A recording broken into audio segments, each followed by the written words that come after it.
Hey everyone, and welcome to Nighttime Stories. I'm here to help you drift off into a peaceful sleep. If you enjoy these stories, feel free to like the video and subscribe to the channel. Let me know where you're watching from. I always love seeing how far these stories reach. Now, get comfortable and relax. I grew up in the hills of southern Appalachia, not far from a little town called Winton, tucked about 40 minutes outside of Boone, North Carolina. Folks around there don't talk much, but when they do, they usually speak with the weight of something older than words. The mountains there aren't just old, they feel ancient.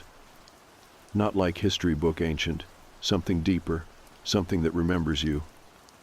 Most people don't believe in the weird stuff that happens out there, and to be fair, it's not like I went around looking for it. But if you grow up long enough in that kind of country, you learn to notice when things don't feel right. When the air changes, when the birds go quiet, when the dog doesn't bark. That kind of silence is not peaceful, it's a warning. I learned that the hard way. It started back when I was 21 and going to night classes at a small community college called Laurel Ridge Tech, just over the mountain. I was studying automotive repair. My plan was to get certified, maybe open up a garage one day. My classes ran from late afternoon until after dark, so I usually got back home sometime around 10 or so, depending on traffic. I'd stop for a soda, maybe a snack, and take the back roads home in my old '72 Ford pickup. Normally I liked the drive. It was quiet, peaceful, and gave me time to unwind after a long day. That night, though, I decided to stay on the main road. I just wanted to get home, throw my boots off, and get some sleep. It was a Thursday, and I didn't have class on Fridays, so I had plans to hit the woods early and hike out to this bluff where you can see the sunrise stretch over the ridge. That was the plan. But the road home felt different that night. The second I took the exit for Winton Hollow, I felt it. The kind of weight you only feel when something is watching you. It was like the air had thickened. The smell of pine and damp dirt that usually sat heavy in the holler was gone, replaced with something I couldn't place. I glanced over at the gas station on the corner, 24-hour joint, always open, and it was dark. No lights, no cars, just a shell sitting quiet in the moonlight. That place hadn't been dark in all the years I'd driven by it, not once. I told myself maybe the power was out. Happens out here sometimes, but the feeling didn't lift. If anything, it got worse. My hands were sweating on the steering wheel, and my foot hovered over the clutch like I expected something to jump out at me. I drove slower than usual, shifting gears as quiet as I could. The moon was up, but there were no stars, just a heavy black sky hanging over the mountains. There's this old barn I always pass on that stretch of road, right before the turn that curves around the east ridge. It's falling apart, half the roof caved in, weeds growing out of the slats. Most folks don't give it a second look, but I always found it comforting, like a mile marker between the world of work and home. It had been there longer than I'd been alive, maybe longer than my daddy had too. That's when it happened. Something big and fast darted out in front of my truck, maybe 10 feet ahead. I slammed the brakes. Tires screeched. The old fence posts I had in the bed clattered against the sides. Thump, thump. I hit it, no doubt. I felt the jolt in my chest. I sat there for a second, hands tight on the wheel, the engine humming low. My first thought was I'd just run over somebody's dog, and now I was going to have to go knock on their door and explain. Out here, dogs are family. You hit someone's dog, you better be ready for a talk, or worse. I put the truck in reverse, slowly started backing up. That's when the smell hit me. Rot. Wet meat left in the sun. If you've ever smelled death, real death, it's something you don't forget. I figured maybe I hit a deer or something and didn't see it. Maybe it had already been rotting by the road. I looked into the mirror, half expecting to see a mess in the road, maybe fur, maybe blood. But what I saw made my stomach twist. It wasn't a dog, not anymore. It was standing, not on 4 legs, on 2. Tall. Too tall. I don't scare easy, but I froze. My brain couldn't even figure out what I was looking at. The headlights lit it up just enough to see its shape. Lean, twisted, hunched like a starving man too tall for his own bones. Its skin hung loose, patchy with mud, and something like hair, but not quite. Its arms were long, wrong, like they had too many joints. The thing's head turned slowly toward the truck, and that's when I saw the face. It wasn't human, but it wasn't animal either, somewhere in between. The eyes, or where eyes should have been, were just sunken holes. The skin was gray and slack, and the mouth was filled with teeth, more than any living thing should have, all twisted like they were fighting each other for room. It looked right at me. Not at the truck, at me, like it saw through the glass, through the steel, through my skin. It looked at me like it knew me, like it had been waiting. I couldn't breathe, couldn't think. I just sat there with the truck idling, staring into the eyes of something that should not exist. Then, from one of the houses nearby, a porch light flicked on. Just a soft yellow light in the dark, that was enough. The thing snapped its head toward the light, and then moved. Fast, faster than anything that size should move. It turned and ran into the woods on two legs, almost like a man, but not even close.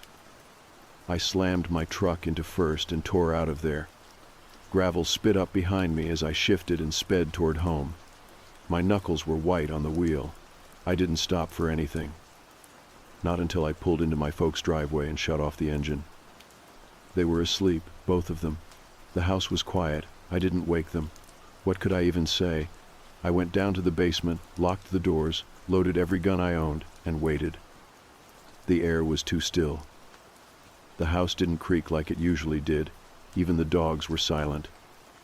I didn't sleep that night, not even a minute. And when the smell came back around 3 in the morning, drifting in faint from nowhere, I knew that thing wasn't finished with me yet.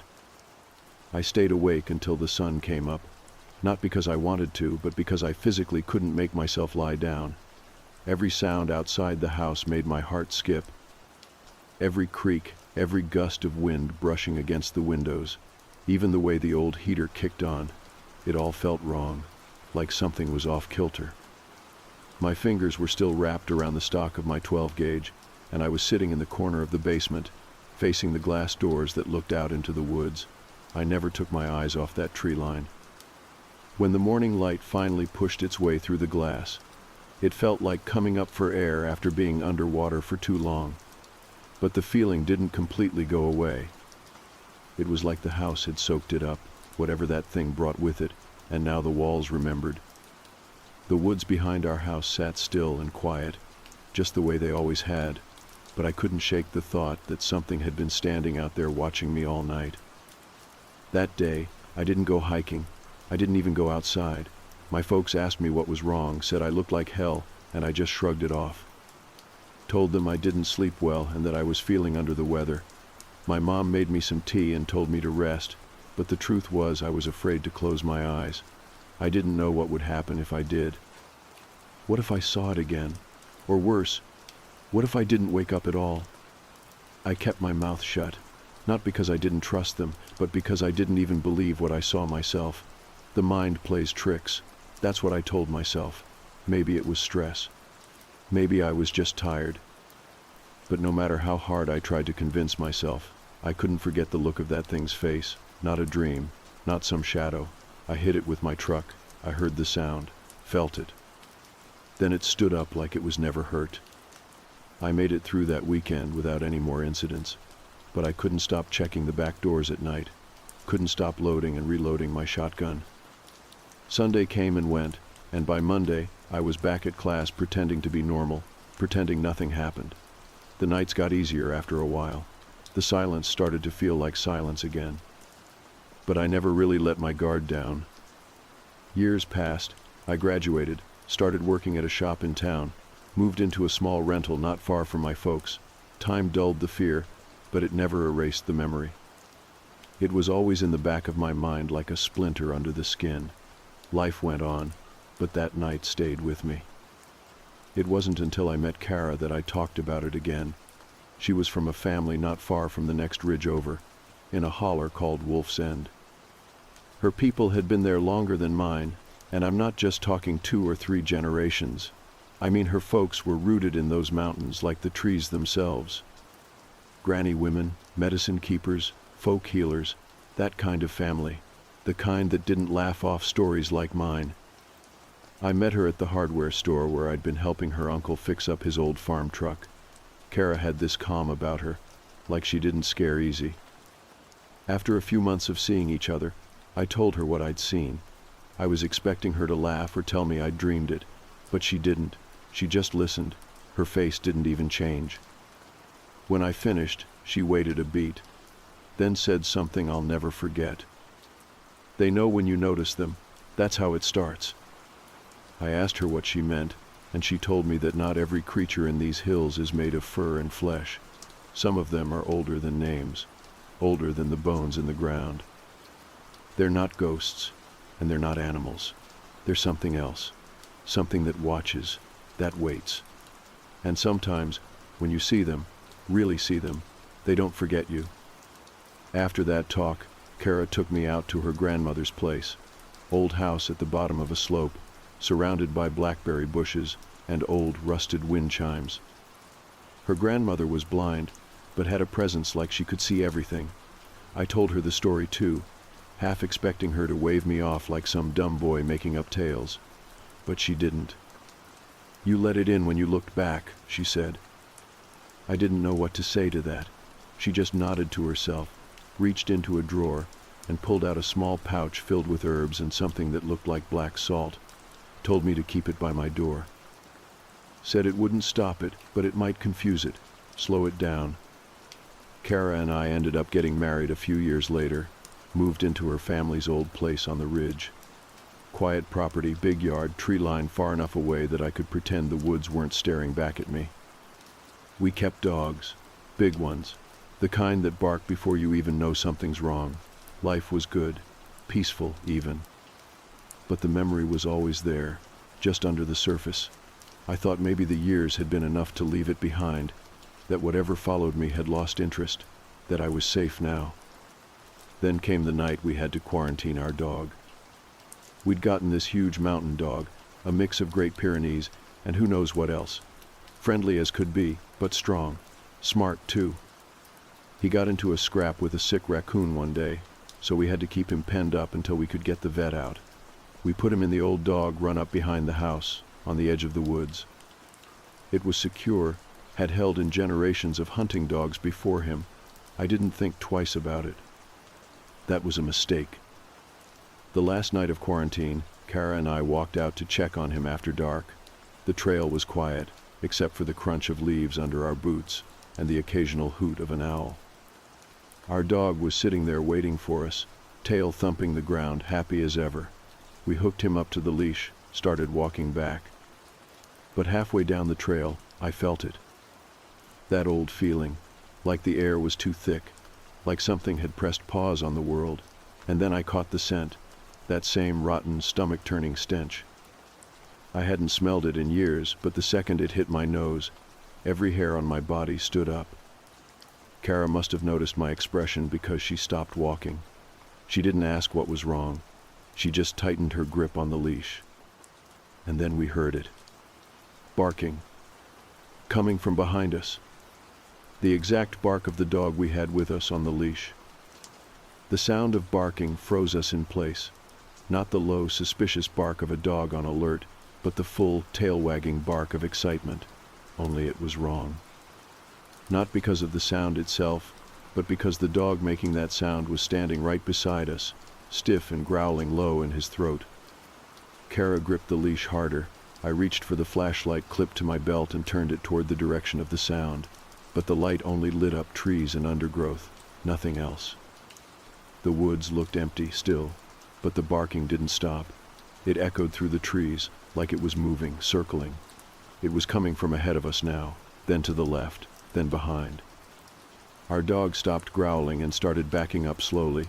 His hackles were up, muscles coiled tight, ready to bolt or fight. That was all the warning I needed. Kara and I didn't speak. We just turned and started walking fast, not running. Running felt like a bad idea. Something told me that whatever was out there would take it as an invitation to chase. The house lights came into view up ahead, glowing soft and golden through the branches, but we weren't close enough yet, not close enough to feel safe. That barking kept following us, weaving through the woods, always just out of reach, always just one step behind. Then, the moment we crossed into the yard and the floodlights kicked on, everything stopped. The barking vanished like it had never been there. The trees fell silent again. Our dog slumped onto the porch with a deep rattling growl, eyes still trained on the woods. Kara looked at me. Her eyes weren't scared. They were angry. "What the hell was that?" she asked. "You want to tell me now?" So I did. Everything. From the night I hit that thing with my truck, to the smell, to what I saw in the woods outside my parents' house. I told her how it stood up, how it stared at me, and how it never should have been able to walk away, how it felt like I had looked at something not meant to be seen. Kara sat quiet for a while after that. Then she nodded, stood up, and called her sister. Her family didn't mess around when it came to things like this. They knew the stories, the old ways, the signs to watch for. Her sister showed up before the moon was high, carrying a pouch of herbs and a jug of something that smelled like wood smoke and bitter roots. She walked the perimeter of the property, muttering in a language I didn't understand, scattering salt and ash and crushed leaves in the four corners of the yard. She didn't flinch when I told her what we heard. "This thing," she said, "it doesn't want the dog. It wants you. But the dog's in the way." That line sent a chill through me that didn't leave. We went back inside and she gave me a list of rules, simple things. Don't leave the porch after dark. Keep iron by the door. Light a white candle at sunset. Say a few words. She said it wouldn't stop the thing, but it would confuse it, slow it down. The next morning, Kara and I walked up to the old kennel where our dog had been kept. What we found stopped us both cold. The fence was torn, not bent, not damaged by a dog trying to escape, torn like paper, metal twisted back like something had reached in and ripped it apart. The ground was covered in deep scratches, too wide for a dog's paws. One of the wooden dog houses was smashed flat, like it had been stomped by something enormous. The other was gone completely. And the smell, that same stomach-turning stench of rot and decay. Kara's sister came up later that day. She stood in the ruins of the kennel, closed her eyes, and said nothing for a long while. Then she turned to us and said it had marked this place now. That it was going to keep watching, keep circling, and if we weren't careful, it would try to come through. We didn't ask what "come through" meant.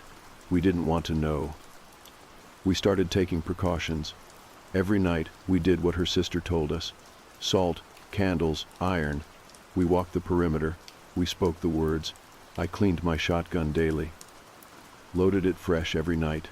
We didn't go out after dark. Didn't look out the windows once the sun was down. We tried to keep our lives normal, but the tension was there, always. Some nights, the dogs would bark at nothing, just stand at the back door, growling and staring into the dark, like something was just beyond what we could see. Once I caught a glimpse of movement in the trees, just a flicker, a pale shape, ducking behind a trunk, but when I brought the flashlight up, there was nothing there. Then the dreams started. They weren't dreams in the way people normally mean. They didn't feel like dreams at all, more like memories I never made. I would be standing in the woods, surrounded by silence. The trees would stretch tall and straight like prison bars. I couldn't move, couldn't breathe, couldn't even scream. And in the distance always that same shape, just barely visible, tall, thin, hunched, watching me. I could never see its face, but I always knew it was smiling.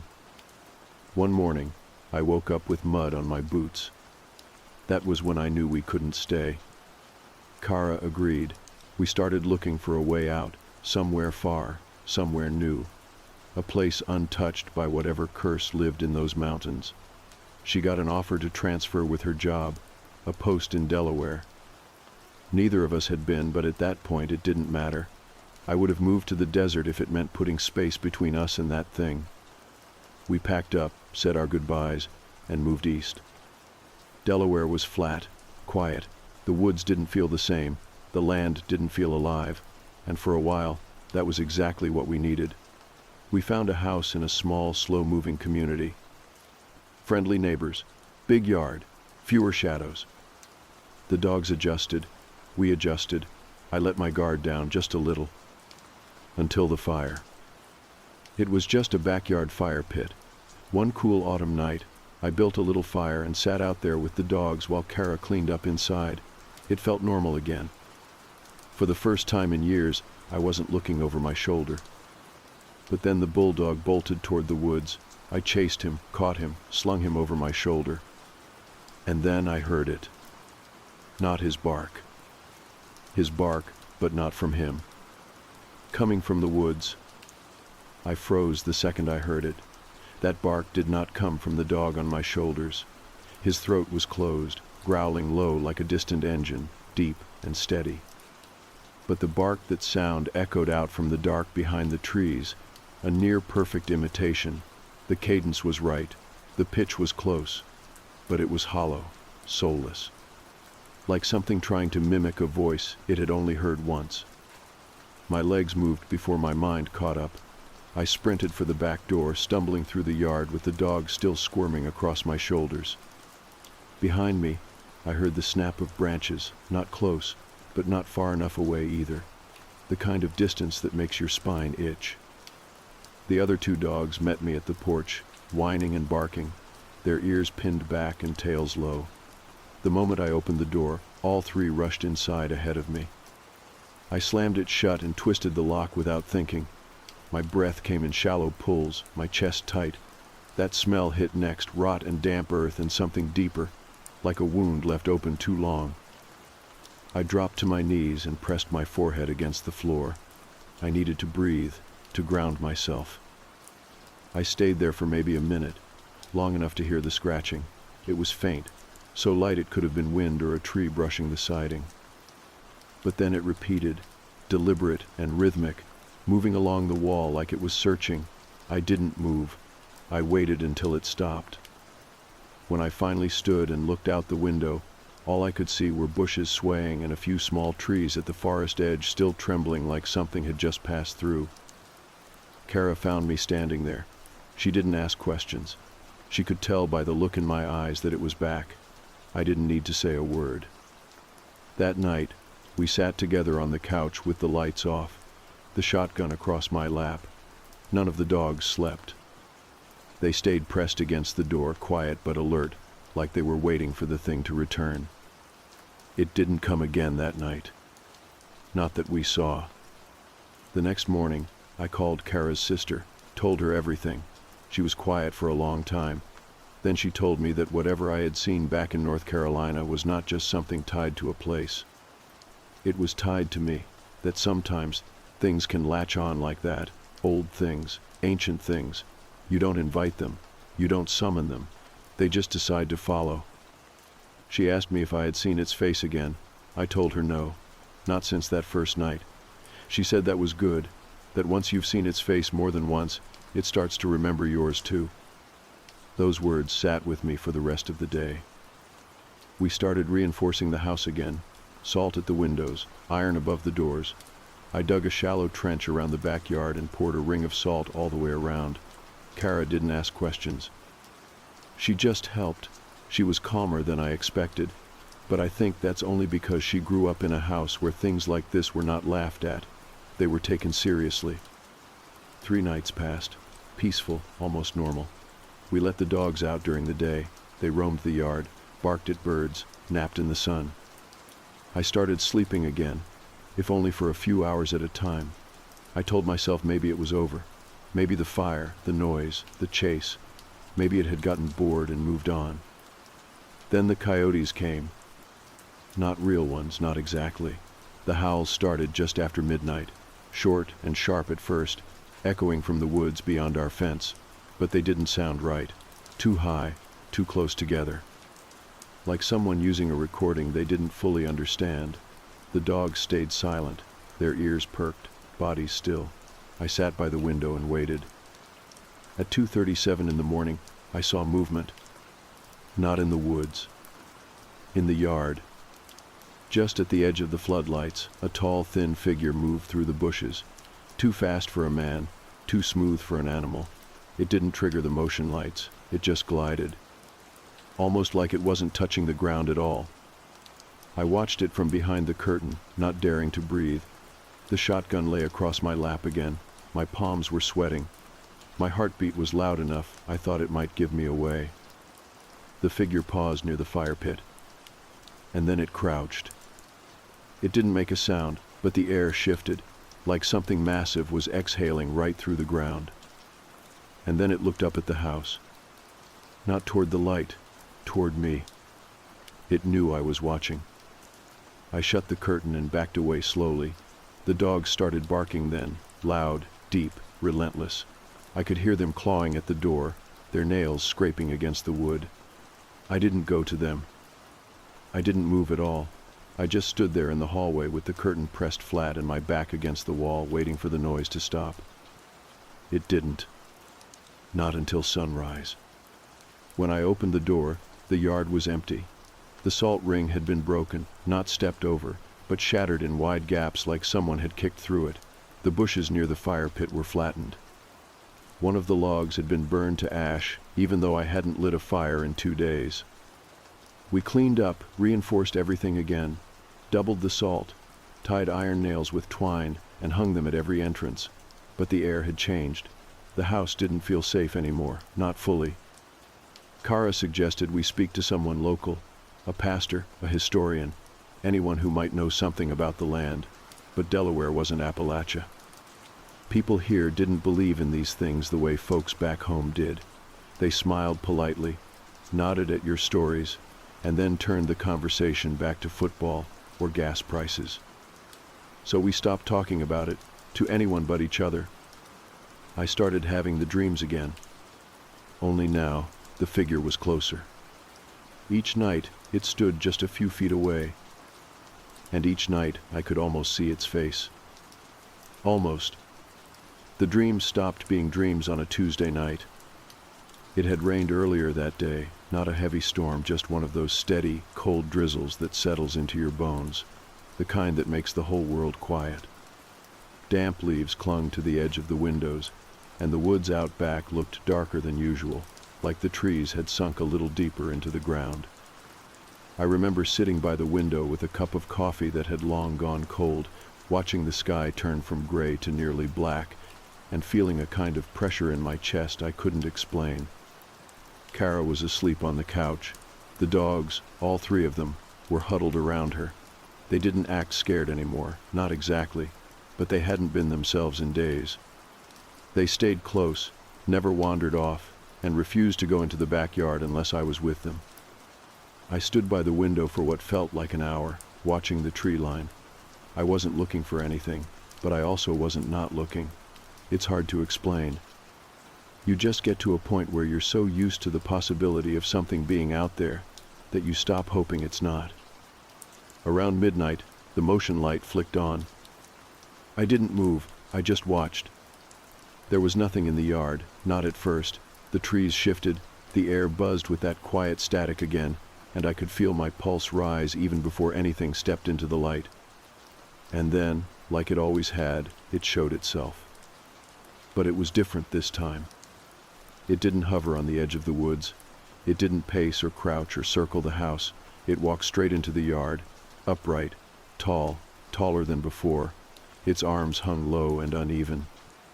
Its skin looked even looser, like a coat that didn't quite fit anymore, stretched thin in places and torn in others. But it was the face that stopped me. It was fully formed now. Not human, not animal, just wrong. Its mouth hung open in a wide, impossibly deep grin, like something stretched too far for too long. The sockets where eyes should have been were black and sunken, but now, faintly, I saw the shimmer of something inside them, something aware. And then it did the thing I hadn't prepared for. It pointed, right at the window, right at me. My hands were shaking, but I reached for the shotgun anyway. Not because I thought it would help. I already knew it wouldn't. I just needed something between me and it. some thin layer of resistance, even if it was fake. It didn't move. It just stood there, watching. Then it opened its mouth. But no sound came out. The air warped. My ears popped like I'd gone underwater. Behind me, the dogs began growling, then barking, then whining. I turned just long enough to see Kara bolt upright on the couch, her eyes wide and wild. She looked at me, then past me, and I saw the realization hit her like a punch. She knew it was time. We didn't speak. We didn't have to. She grabbed the iron nails, the salt, the sage bundle her sister had mailed from back home. I opened the back door with shaking hands. The thing hadn't moved. It just watched. We stepped out together, barefoot, the salt spilling from Kara's hands in a shaky line. I followed behind with the sage, the smoke trailing thin and gray behind us, drifting toward the creature in slow spirals. It didn't react. Not yet. We circled the yard, a full ring. At each corner we drove an iron nail into the ground and whispered the words her sister had taught us. Ancient things, mountain things. Things older than the creature that waited in the yard. When we finished the circle, the thing moved. It stepped forward once. Then again. The moment it crossed the salt line, the air screamed. I don't know how else to describe it. The sound didn't come from it. It came from the space around it, like the world itself was tearing. The floodlights blew out.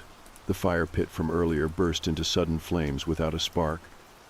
And then it began to change. Its skin bubbled and peeled. The grin twisted wider until it split open the sides of its face.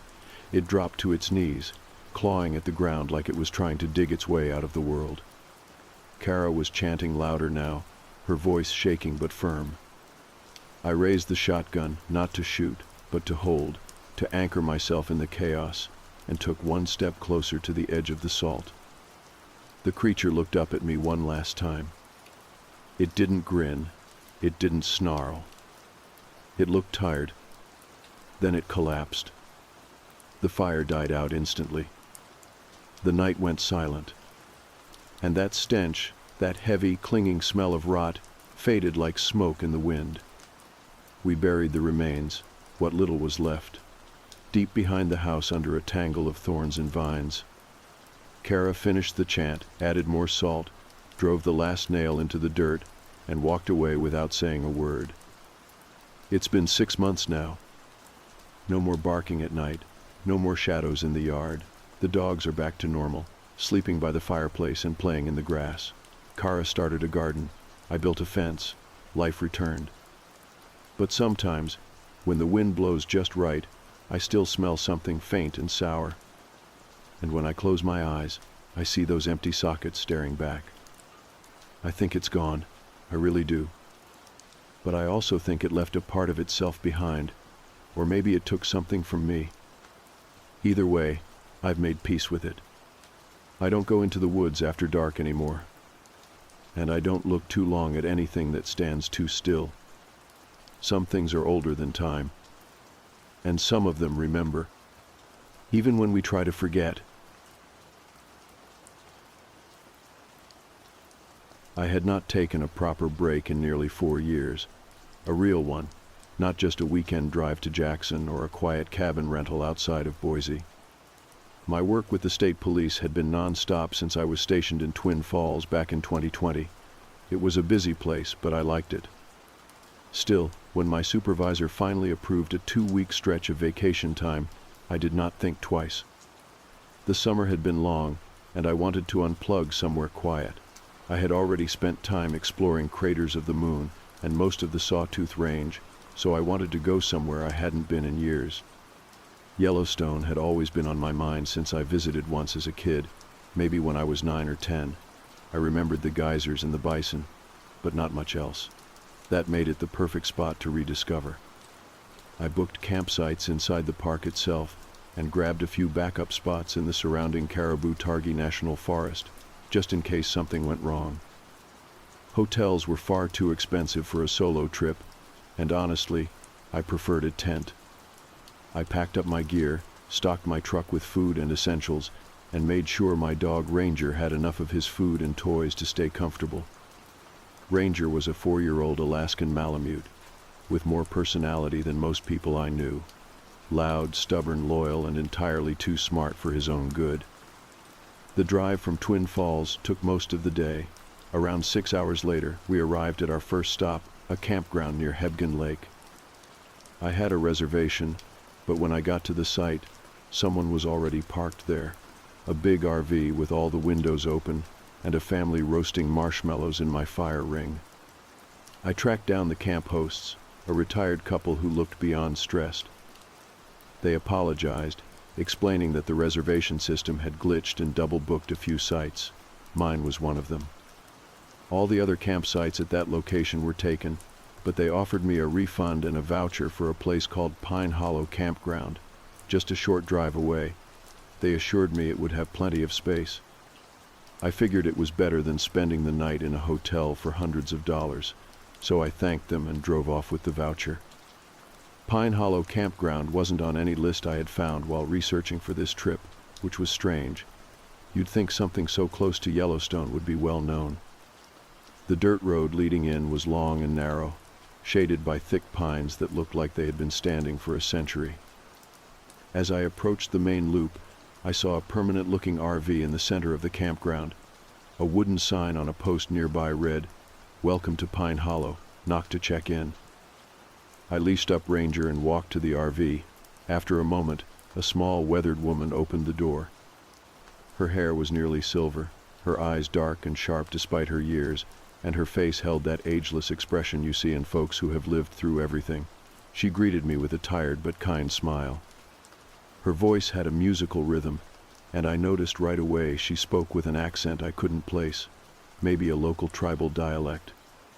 I handed her the voucher and explained the situation. She nodded, then waved a hand toward the road behind me.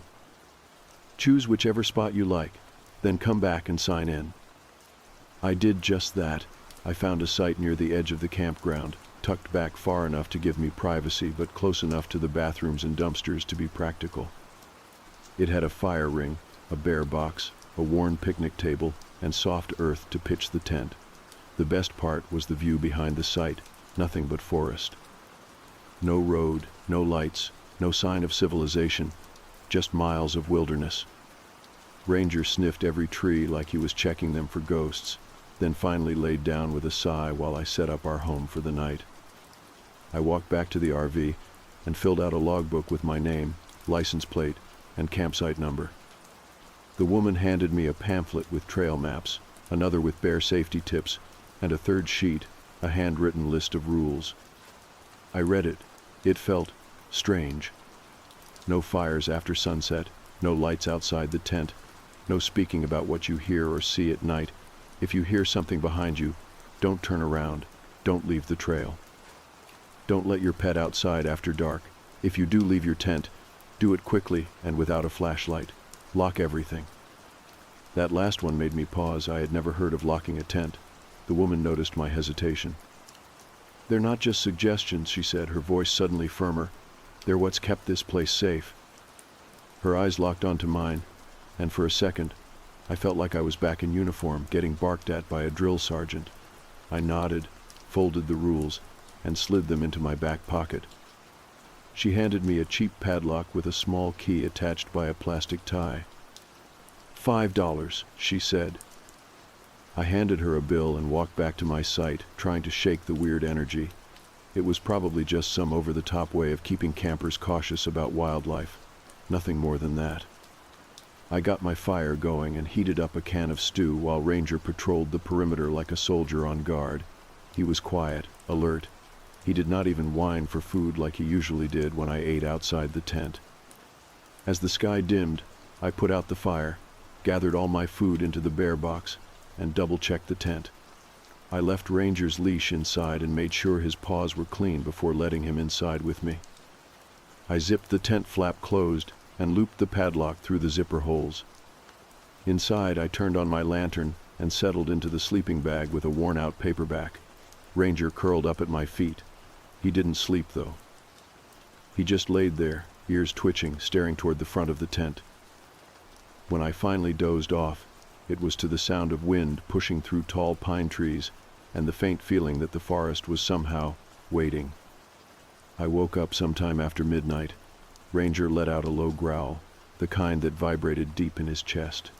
It was not loud, but it was firm, like a warning. I sat up slowly in my sleeping bag and clicked off the lantern out of instinct.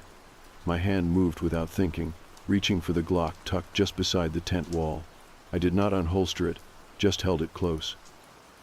The sound came next. Soft, deliberate footsteps. They moved just outside the tent, slow and careful. I held my breath. Ranger had gone completely still, not a sound from him. Not a whine, not a bark, not even his usual snorting huff when he was annoyed. He was a statue, muscles tense, ears alert.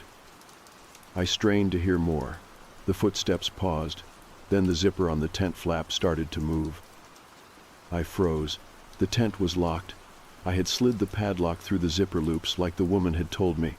But now the zipper was being tugged, back and forth, as if something out there was testing it. Not a raccoon, not a bear. They would have gone straight for the food in the bear box. This was something else. Something that knew the zipper needed to be opened. The movement stopped. Silence returned, thicker than before.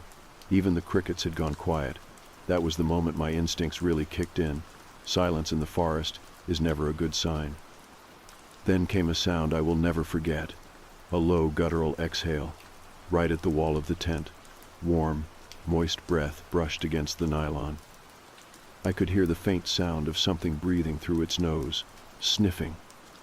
Ranger pressed his head into my side, trembling. This dog, who once charged at a charging bull elk without hesitation, was scared. I kept my hand on the grip of the pistol but didn't move. I didn't breathe. I remembered the rules. Stay still, don't make noise, don't shine a light, and most of all, do not react. After what felt like an eternity, the thing moved away. I could hear the crunch of pine needles and the faint shuffle of something massive retreating into the woods. Still, I didn't move. I lay there with my eyes wide open, heart racing, barely blinking. I waited until the first sign of daylight began to tint the edges of the tent before I unlocked the flap and stepped outside. The campground looked exactly as I had left it. Trees swayed gently in the breeze. Birds chirped as if the night before had been peaceful. But Ranger refused to go more than 10 feet from me. He stuck to my side like glue, tail down, head low. I walked to the picnic table and found the elderly host sitting there as if she had been waiting. No sign of food or drink, just her and that piercing stare. "You left your tent last night," she said flatly. "I didn't," I replied. "I stayed inside, locked the zipper. Something tried to open it." She nodded, her eyes narrowing slightly. "Then you followed the rules. That is good. Many do not." "What was it?" I asked. "What's out here?" She shook her head. "Not what. Who? Or maybe something between the two." "People?" "Not anymore." She stood and walked back to her RV without another word. I spent the rest of the morning debating whether I should pack up and leave. But something about the mystery, about the way the forest seemed to breathe and watch and wait, made me stay.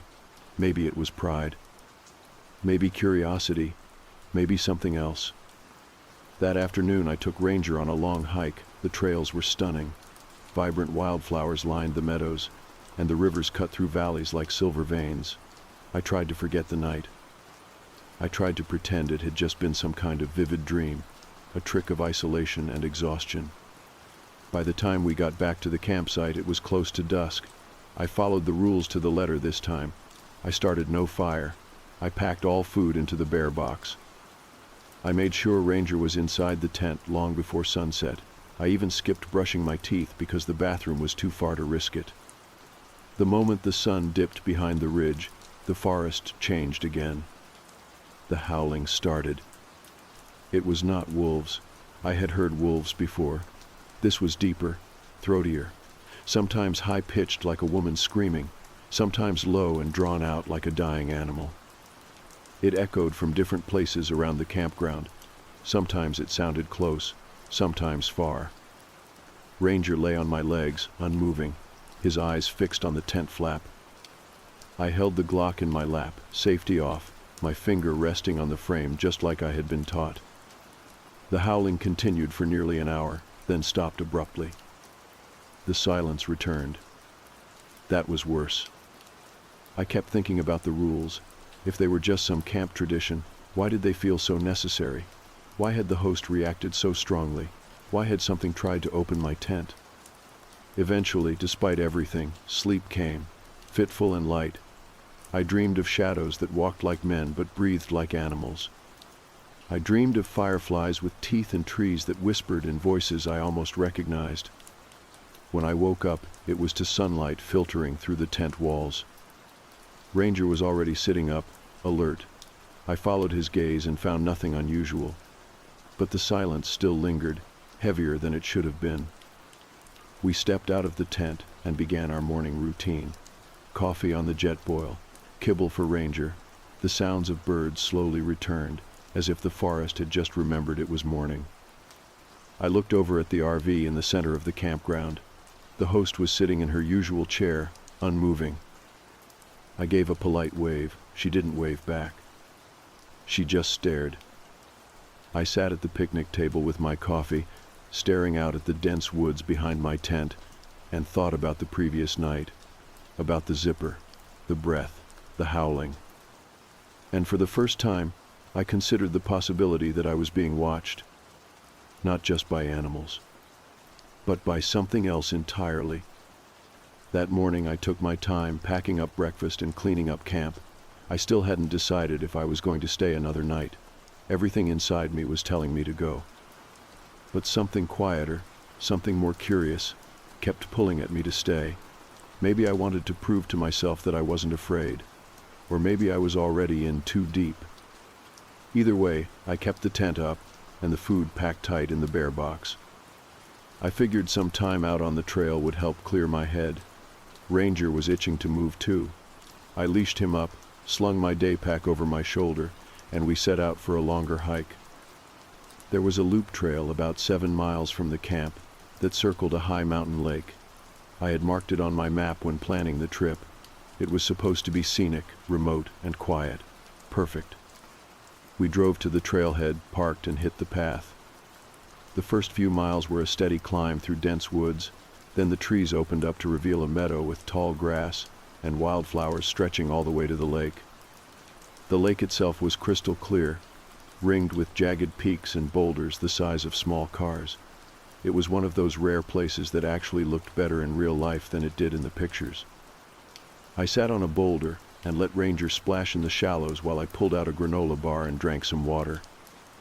I tried to relax, let the sun soak into my skin and push away the weight that had been sitting on my shoulders since that first night. I watched clouds drift lazily over the peaks and told myself, out loud, that everything was fine. "Nothing strange out here," I muttered. "Just a regular day in the woods." Ranger chased a butterfly and flopped down in the grass to chew a stick. For a moment, it worked. The peace I had been looking for finally settled in. But it didn't last. About halfway back on the loop, something felt off. It was not anything I saw or heard. It was what I didn't hear. No birds, no rustle of wind in the trees, just silence. Heavy, unnatural silence. Ranger stopped dead in his tracks. His ears twitched. His nose worked overtime, sniffing the air in quick bursts. Then I felt it too. That feeling like you're being watched. Not the kind where you look up and see someone staring at you from across the room. The kind that sinks into your bones and makes your skin crawl.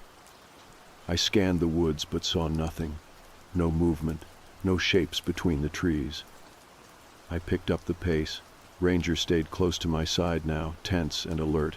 I didn't run, but my legs moved faster than usual, and my hand rested near the canister of bear spray on my belt.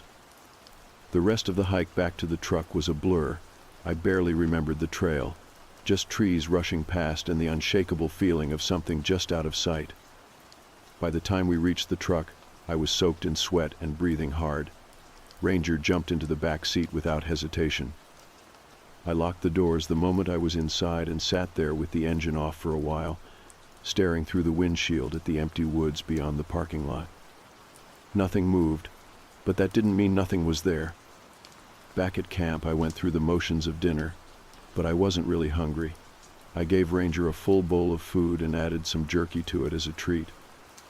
He ate slowly, still glancing toward the forest now and then. I kept checking my phone for service, but got nothing.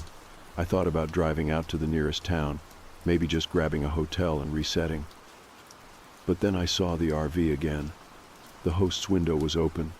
She was sitting in the same place, watching. Her eyes locked with mine even from across the distance. Her face, calm but firm, sent a single message. Stay. Follow the rules. So I stayed. As the sun began to dip low in the sky, I went through the list one more time. Fire out before dusk. Dog inside. No noise. No light. Lock the tent. No leaving. Do not look. Do not speak. Do not acknowledge. I got into the tent, locked the flap, and zipped Ranger in beside me. He curled up tight, pressed close against me. The night came quickly. The howls began again, louder this time, closer. They sounded almost layered, as if there were many voices calling at once. A chorus of moaning, howling, screaming things. I stayed still. I stayed quiet. Ranger whimpered once, and then stopped, his eyes wide. We listened. Then came something new, a scratching sound on the ground near the tent, like claws or long fingernails dragging over the dirt. It circled the tent slowly, then a low growl, not a dog's growl. Something deeper, something that seemed to vibrate the very air. I gripped the gun inside the bag again, but didn't move. The scratching circled once more, then stopped. Something large settled outside the tent. I could hear its breathing, deep and heavy. Like the exhale of a bull after a long charge. I wanted to peek, just a quick look, but I didn't. After what felt like hours, the breathing stopped. The presence was gone. The howls faded. The wind picked up slightly, and everything returned to the ordinary sounds of a forest at night. I didn't sleep much. I didn't even try. I just lay there in the dark, gripping the gun, thinking about what I had heard, and what might have been waiting just outside the thin fabric of my tent. When morning came, I stepped out and found nothing. No footprints, no markings, just the quiet morning sun streaming through the trees and the usual chirping birds returning like nothing had ever happened. The host was outside again, same chair, same expression. I walked over, holding the rule sheet in one hand. "You knew something was going to happen last night," I said. She didn't blink. "It happens every night." "Why do you let people stay here?"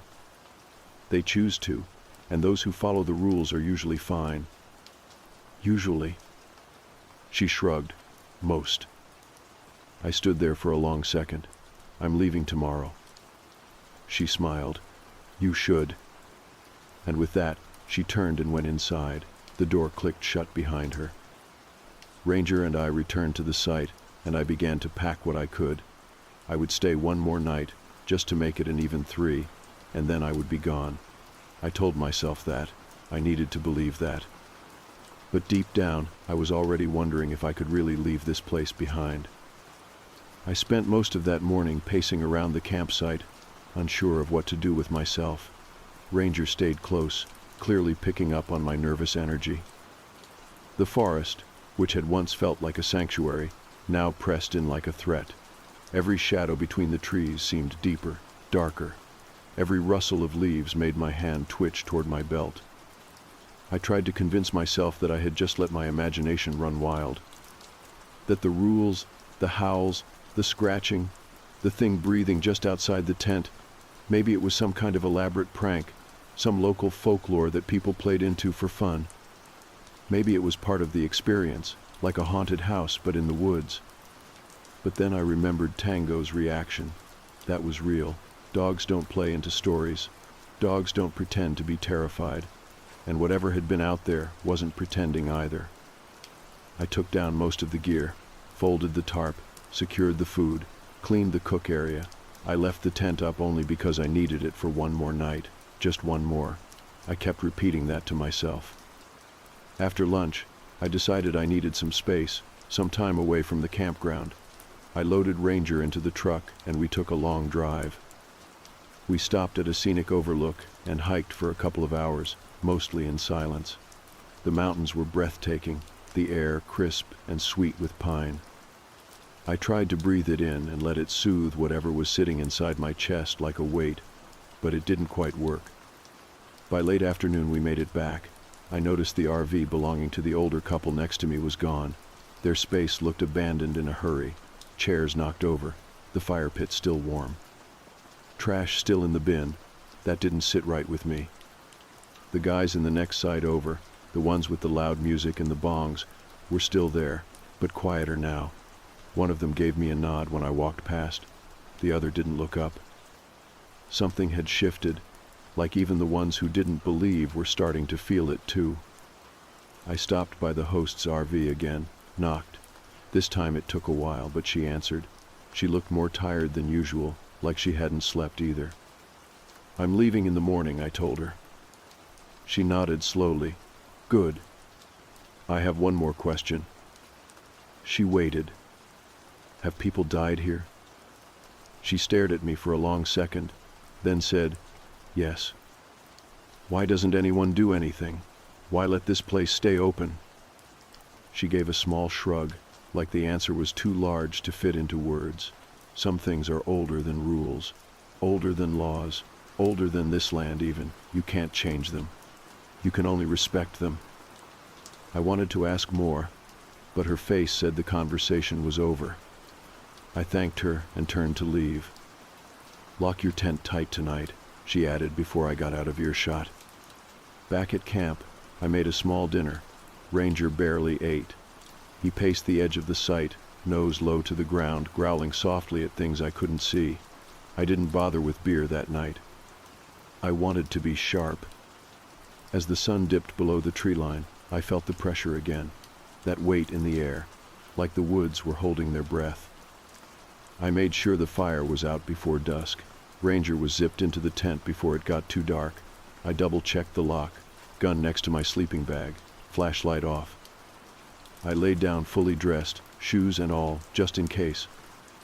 For a while nothing happened, just the usual night sounds, a breeze, a few distant owls, the kind of quiet you're supposed to get in the mountains. Then the howling began. Not far, not distant like the last two nights.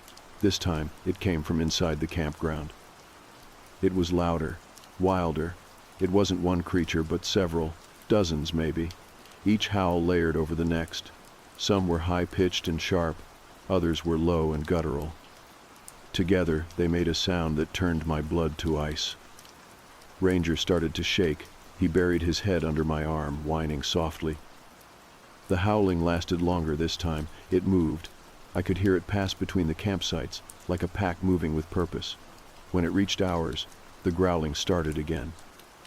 Something heavy moved outside, then another, then another. I closed my eyes and held my breath. They circled the tent, sniffing, breathing, scraping claws against the canvas. And then something spoke. Not words, not language, but a sound that felt like speech. Like whatever it was wanted to communicate but couldn't. A series of clicks and hums, low vibrations that settled deep in my chest. It made my heart skip. Then silence. A long, terrifying silence. Until something touched the tent, a slow dragging motion across the top. I could hear it right above my head. My hand tightened around the Glock. I didn't move. A thump, then another, like something pacing on top of the tent, and then the zipper pulled, just once. A test maybe. I held my breath. I wanted to scream. I wanted to cry. But I just waited. Eventually, it stopped. One last howl, a long, mournful sound that faded into the trees. Then nothing. I waited a full hour before I let my muscles relax. Another hour before I dared to sleep. When I woke up, it was daylight. The sky was clear. Ranger was already sitting up, ears alert. He licked my face like everything was normal. But I could see it in his eyes. He hadn't slept either. I stepped out of the tent and saw fresh footprints in the dirt. Not animal, not human, something else. Long toes, deep heel prints. claw marks dragging alongside them. They circled the tent twice before disappearing into the trees. The RV next door was still empty. The guys on the other side, their sight was torn apart, tent shredded, belongings scattered. No one was there. I packed as fast as I could, tossed gear into the truck with no real order. Ranger jumped in the back seat before I even opened the door all the way. I didn't blame him. I drove out without saying goodbye. The host's RV door was shut. No sign of her. I didn't stop. I didn't look back. But I did follow the rules. And that was probably why I made it out alive. The drive away from Howling Pines felt like escaping a nightmare while still being half asleep. The road out was long and winding, lined with dense trees that seemed to close in behind me. Ranger was silent in the back seat, pressed against the window, staring out as if expecting something to come chasing after us. I didn't turn on the radio. I didn't want music. I didn't want noise. My thoughts were loud enough. I kept thinking about the rules, about the way the old woman looked at me that morning when I asked about the deaths. There was something about her, about that campground, that felt older than any story I had ever heard. It was not just folklore, not just spooky campfire nonsense. It was real, tangible. And I had followed the rules barely. I stopped about 30 minutes out at a gas station with a small diner attached. I needed coffee, needed to calm the shaking in my hands. Ranger followed me in, tail low but alert. The woman behind the counter gave me a smile and asked how my trip was going. I just said, "It's been a long week." I sat at the corner booth and drank my coffee in silence. Every time someone opened the door, I flinched. I kept expecting to hear howling or see something standing in the trees across the lot. But there was nothing, just regular people and regular life. It made the events of the past 3 nights feel almost distant, like a dream already fading, almost. I had 3 days of vacation left and had planned to hike near the Madison Range, but now I wasn't sure I could sleep in a tent again, not so soon. Still, the thought of going back to Missoula early and sitting in my empty apartment made my skin crawl. I didn't want silence, not that kind of silence. So I compromised. I booked a room at a cheap motel in Ennis, a quiet town that felt far removed from the tension of the woods. The room wasn't great, the water pressure was low, and the walls were thin. But it had a door with a lock and a window that looked out onto open land instead of dense forest. That was enough for now. That night, I dreamed of the campground. In the dream, I was walking through the loop in full daylight, but everything was wrong. The trees were too tall, the sky too dark. Each campsite I passed was empty but still warm, fires smoldering, tents zipped. Then I saw the host's RV. She was standing outside it, pointing to a tent across from mine. "They broke the rules," she said in that flat, ancient voice. "They paid for it." I turned to look where she was pointing, and something burst from the tent. Tall, furred, eyes like burning coals. It ran toward me. I tried to move, but my legs felt like they were buried in mud. Just before it reached me, I woke up gasping. Ranger was on the bed next to me, head resting on my chest. His ears twitched, like he had been dreaming too. I scratched his neck and whispered, "We're safe now." But I didn't believe it. The next morning I took a long walk through Ennis, small shops, quiet streets, people saying hello just because. I stopped at a bait shop and ended up talking with an old man about fishing spots. He asked where I'd been camping. I hesitated, then said, "Just south of Earthquake Lake." His expression changed, just a little, a flicker, like I'd said a name people don't speak aloud. "You go to Howling Pines?" he asked, voice low. I did, just for a couple nights. He nodded slowly. "Still open then, huh? You know about it?" He glanced around before leaning closer. "I've been there. Once. Back in the 70s. Rules were the same. Host was different. Same kind of eyes, though. They don't say much about that place anymore. Locals keep quiet. Smart folks don't go back." "What is it?" I asked. He didn't answer, just shrugged and said, "Best not to ask questions you don't want the answers to. You got out. That's what matters." I thanked him and left, more unsettled than before. It wasn't just me. Others had seen it, felt it, and they had kept it secret, like the campground itself depended on silence to survive. Back at the motel, I tried to relax. I watched a baseball game with the volume down and wrote a little in my journal, trying to put it all down in a way that made sense, but it didn't. Every time I thought about the howls, the rules, the breathing at the tent door, it felt like trying to remember a nightmare in full detail. You get pieces, but never the whole thing. That night was quieter. No dreams, no sudden panic, just sleep. The kind of sleep that comes when your body is too tired to stay alert any longer. The next day, I drove out to a local lake and let Ranger run through the shallows. He barked and splashed, more like himself. I watched him and smiled, but the tightness in my chest still hadn't gone away. I didn't know if it ever would. Later that evening, while packing up the truck to leave the next morning, I found the pamphlet the host had given me at check-in. It was tucked into a side pocket of my bag, the hiking trails, the bare safety tips, and the handwritten list of rules. The ink had faded, the paper looked older than it should have, and there was something new scribbled in the corner. In shaky handwriting, someone had written, "Do not forget, it follows the broken." I stared at that line for a long time, longer than I meant to. Then I folded the paper up and tucked it into my wallet.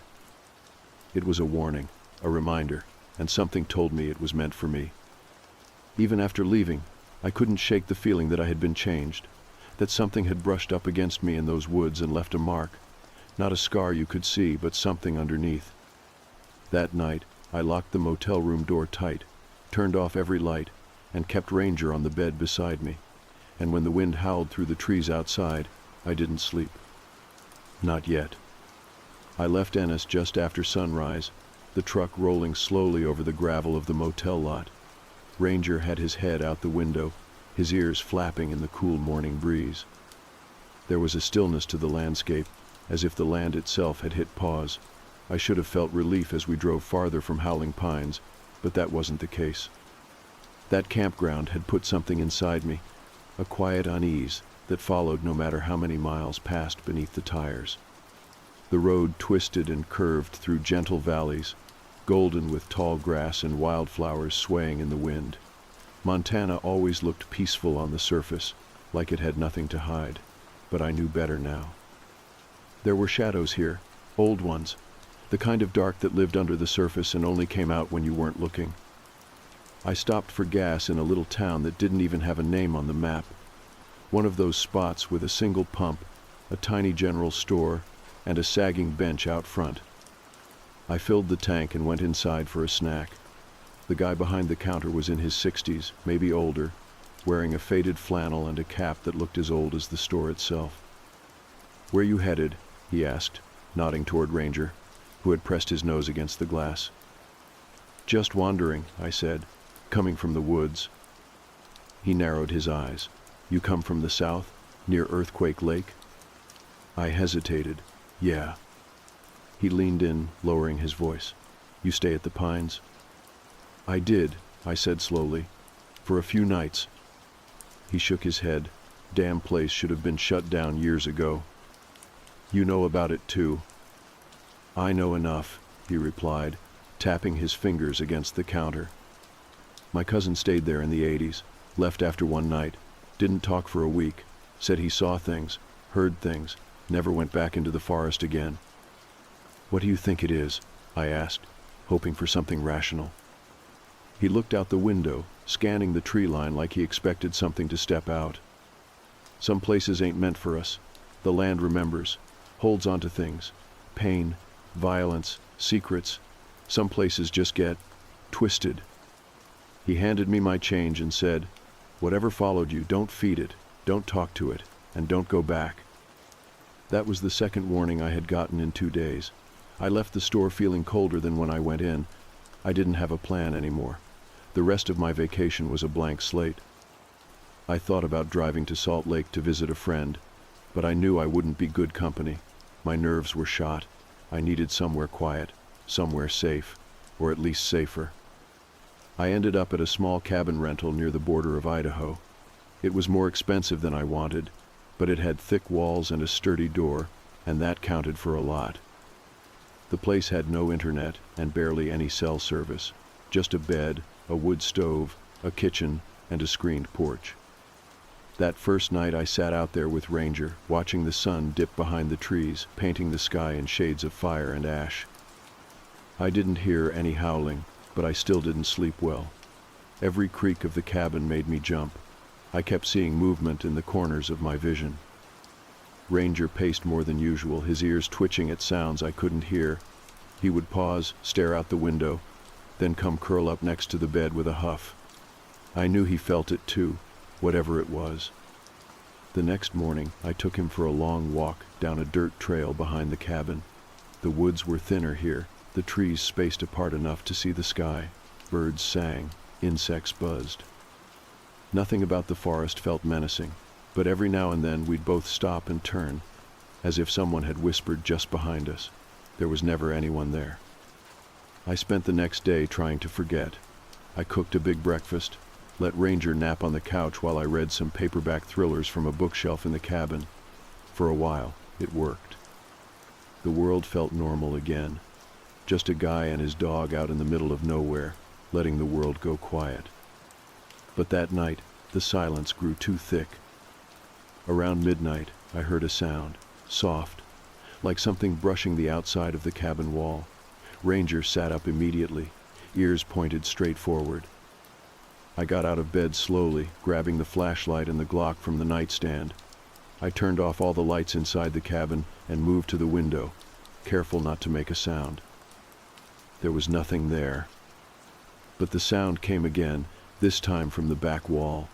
A soft, dragging noise, not like an animal scratching, more like fabric brushing wood, or fingers. My breath caught in my chest. Ranger was growling now, low and steady. I didn't open the door. I didn't check outside. I just waited, gun in hand, until the noise stopped. It took over an hour. By morning, there were marks on the back wall. Not claw marks, not scratches, just dark smears, as if something with dirty hands had been feeling along the cabin. There were no footprints, no trail. Just those smudges. That was when I knew. It hadn't stayed behind. It had followed me.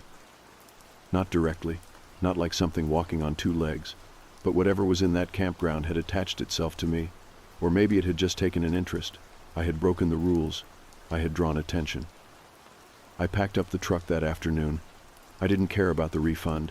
I just wanted to get out, to go somewhere it couldn't reach, if such a place existed. I drove for hours, ending up in a tiny rental house just outside of Bozeman. I figured I'd stay there until it was time to go home, until I could pretend none of this had happened. But the truth was settling into my bones. This was not over.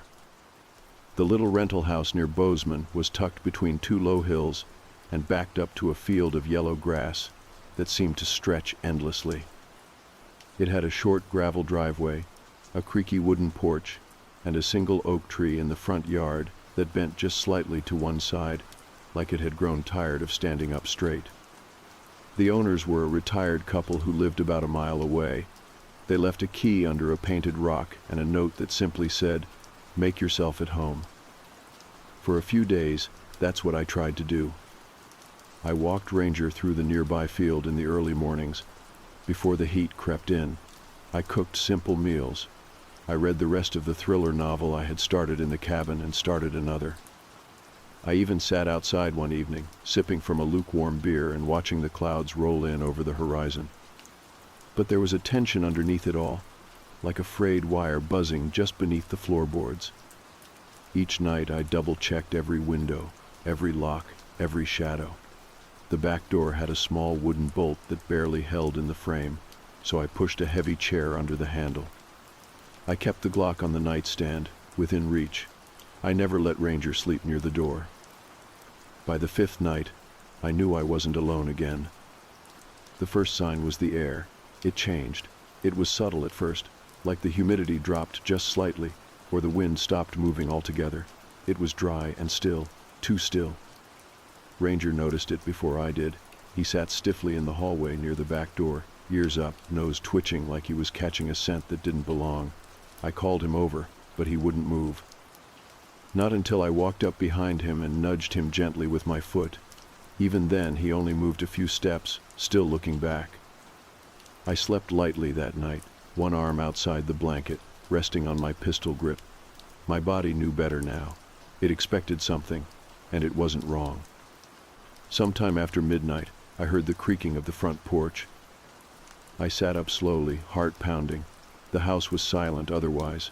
No footsteps, no knock, just that soft, slow creak of weight shifting across old wood. Ranger whimpered once and crawled over to my side of the bed. I kept the lights off, moving to the window and peeking through the curtains. I couldn't see anything out of place, but that didn't ease the tension in my spine. And then the porch creaked again, heavier, closer to the door. I didn't open it, I didn't shout, I didn't move an inch from that window. I remembered the rules. No contact, no lights, no reaction. Just observe, just wait. The noise stopped. The air remained frozen in place. Minutes passed. Then I heard the back door rattle. Not a knock, not a twist of the knob, just a single, faint rattle, as if someone or something was testing it, trying to understand it. The bolt held. The chair stayed firm. I didn't breathe for what felt like an hour.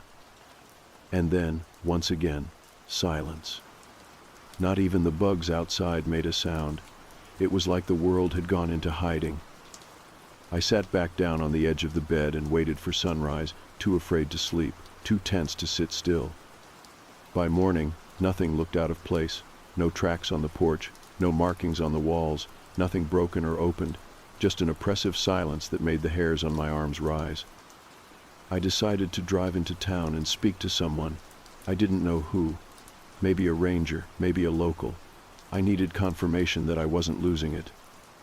That something had followed me out of that forest, and it wasn't just paranoia taking root. Bozeman was a cozy town, nestled at the foot of the mountains and full of tourists and hikers this time of year. I parked on Main Street and walked into a small bookstore cafe. The man behind the counter looked about my age, with salt and pepper stubble and kind eyes. I ordered coffee and casually asked him, "Hey, you ever hear of anything weird out in the woods around here?" He chuckled. "You'll have to be more specific. You mean the usual ghost stories and missing hikers kind of weird?" "Something like that," I said. "Rules you're supposed to follow. Places you're not supposed to talk about." His smile faded slightly. "You been up near the Gallatin side?" he asked, lowering his voice. "Yeah, close to Earthquake Lake." He leaned forward, looking around the store before continuing. "My grandfather used to talk about things in the trees, said there were places that the forest took back, places it never meant to give up in the first place." "You believe that?" "I believe people see what they see," he said carefully. "And I believe sometimes the land remembers things we don't want to know about. Old things, wild things." We talked for a little while longer. He didn't ask for details and I didn't offer them. But when I stood up to leave, he handed me a small wooden charm on a leather cord. It looked hand-carved, rough and simple, with an odd symbol in the center. "Just in case," he said, "don't wear it, just keep it near you." I nodded and slipped it into my pocket. Back at the rental house, I hung it above the door, not because I believed it would do anything, but because part of me needed to pretend I had some kind of defense. That night, the air was dead again. Ranger wouldn't eat his dinner. He lay curled up in the corner of the room, eyes fixed on the door. I kept every light off and waited, gripping the Glock under a blanket as the darkness stretched on. No footsteps came, no creaking wood, no sounds from the forest. But I heard breathing. Not from Ranger, not from me. Outside the window, just beneath the sill, something breathed. Slow, heavy, and steady. It lasted maybe 2 minutes. Then silence. Whatever it was patient. It was waiting. And now, so was I. By the time the breathing outside my window stopped, I knew I had reached the edge of something, not just the limits of my nerves or my rational mind, but something deeper. The feeling that had crept into my bones ever since the first night at Howling Pines had finally taken root. This wasn't about camping anymore. It wasn't about national parks or strange rules or trying to enjoy the outdoors. Something had chosen me, or maybe it had followed me. Either way, I no longer felt like a visitor. I felt like prey. That morning, I packed the truck before the sun had fully risen. I didn't eat, neither did Ranger. He seemed relieved, as if the decision to leave had somehow lifted a weight from his shoulders.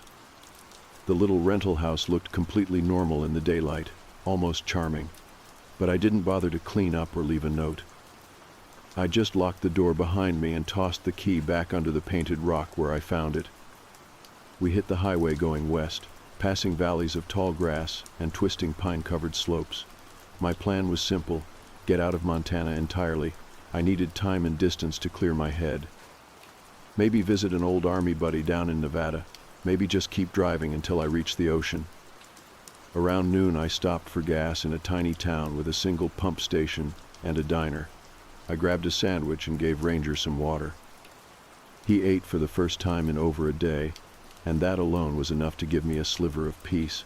I sat on the curb and looked up at the cloudless sky. It felt like the first moment of calm in weeks. An old man in a flannel shirt shuffled past me, gave Ranger a little nod, and said, "Nice dog." "Thanks," I replied. "Smart, too." The man squinted at me. "You just come out of those woods?" I hesitated. "Yeah, around the Gallatin side." His lips pressed into a thin line. He looked out across the highway like he was trying to remember something.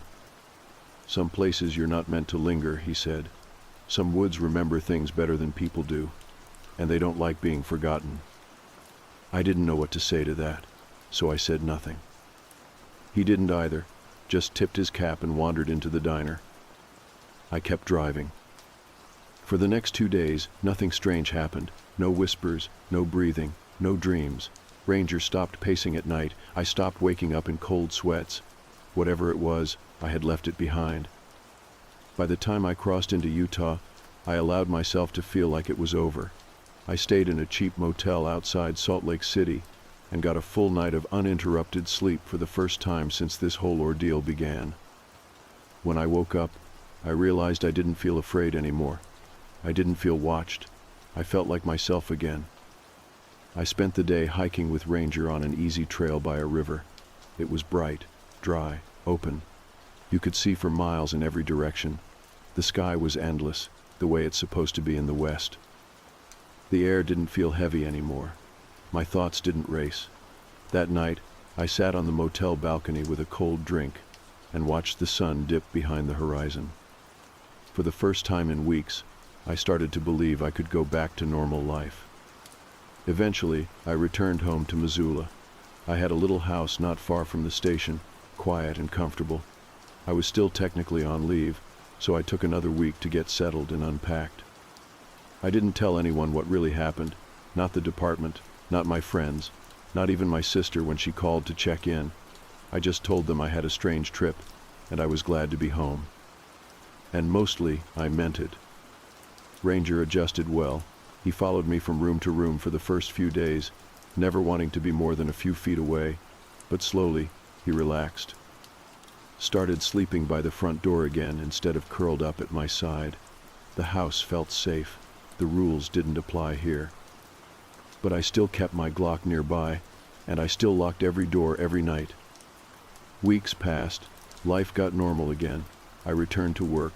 Traffic stops, calls, reports, nothing out of the ordinary. Occasionally, I'd get the urge to drive out into the mountains. Take a long hike, just me and Ranger. But the idea of setting up camp never quite felt right again. I stuck to day trips. And then, one morning, a package showed up on my doorstep. No return address, no postage, just a small worn box wrapped in twine. Inside was a folded piece of parchment paper and a crude wooden carving of what looked like a wolf or dog with its mouth open wide. The note read, "You followed the rules, thank you." That was it. No signature, no explanation. I stared at it for a long time. My first instinct was to burn the carving, toss the box, pretend it never arrived, but I didn't. I placed it on the mantel above the fireplace. I don't know why. Maybe as a reminder, maybe as a warning, or maybe, just maybe, as a kind of offering. A silent agreement between myself and whatever it was that haunted those woods. I never returned to Howling Pines, never even looked it up online. It was like the place vanished, as if it had only existed for the people who needed to be there, or for the people who needed to learn something. And once it was done with you, it let you go, if you followed the rules. Ranger grew older.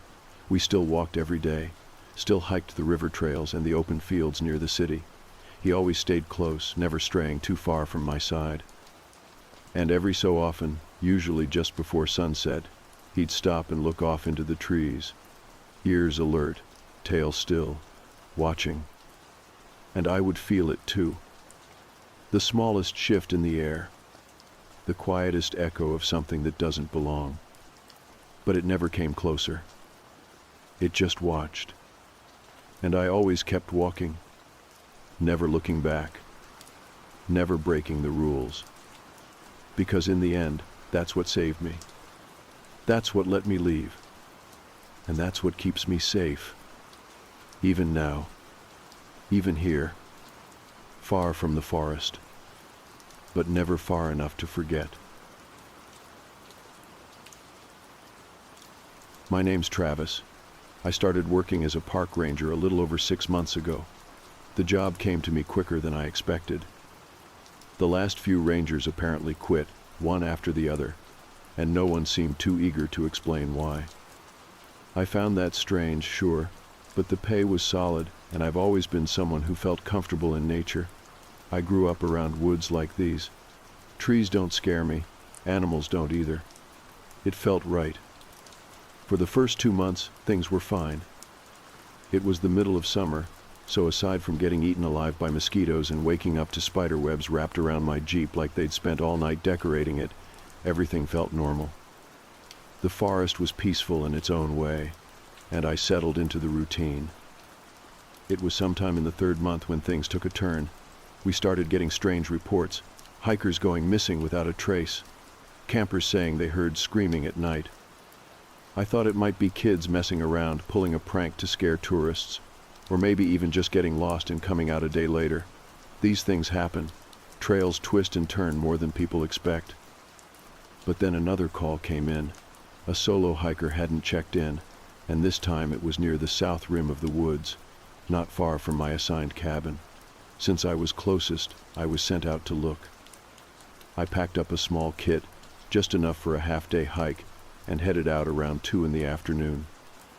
By the time I'd hit the 4th mile, I started to realize this wasn't going to be a normal search. I found boot prints, fresh, only a few hours old, but about a mile behind those, I spotted something else.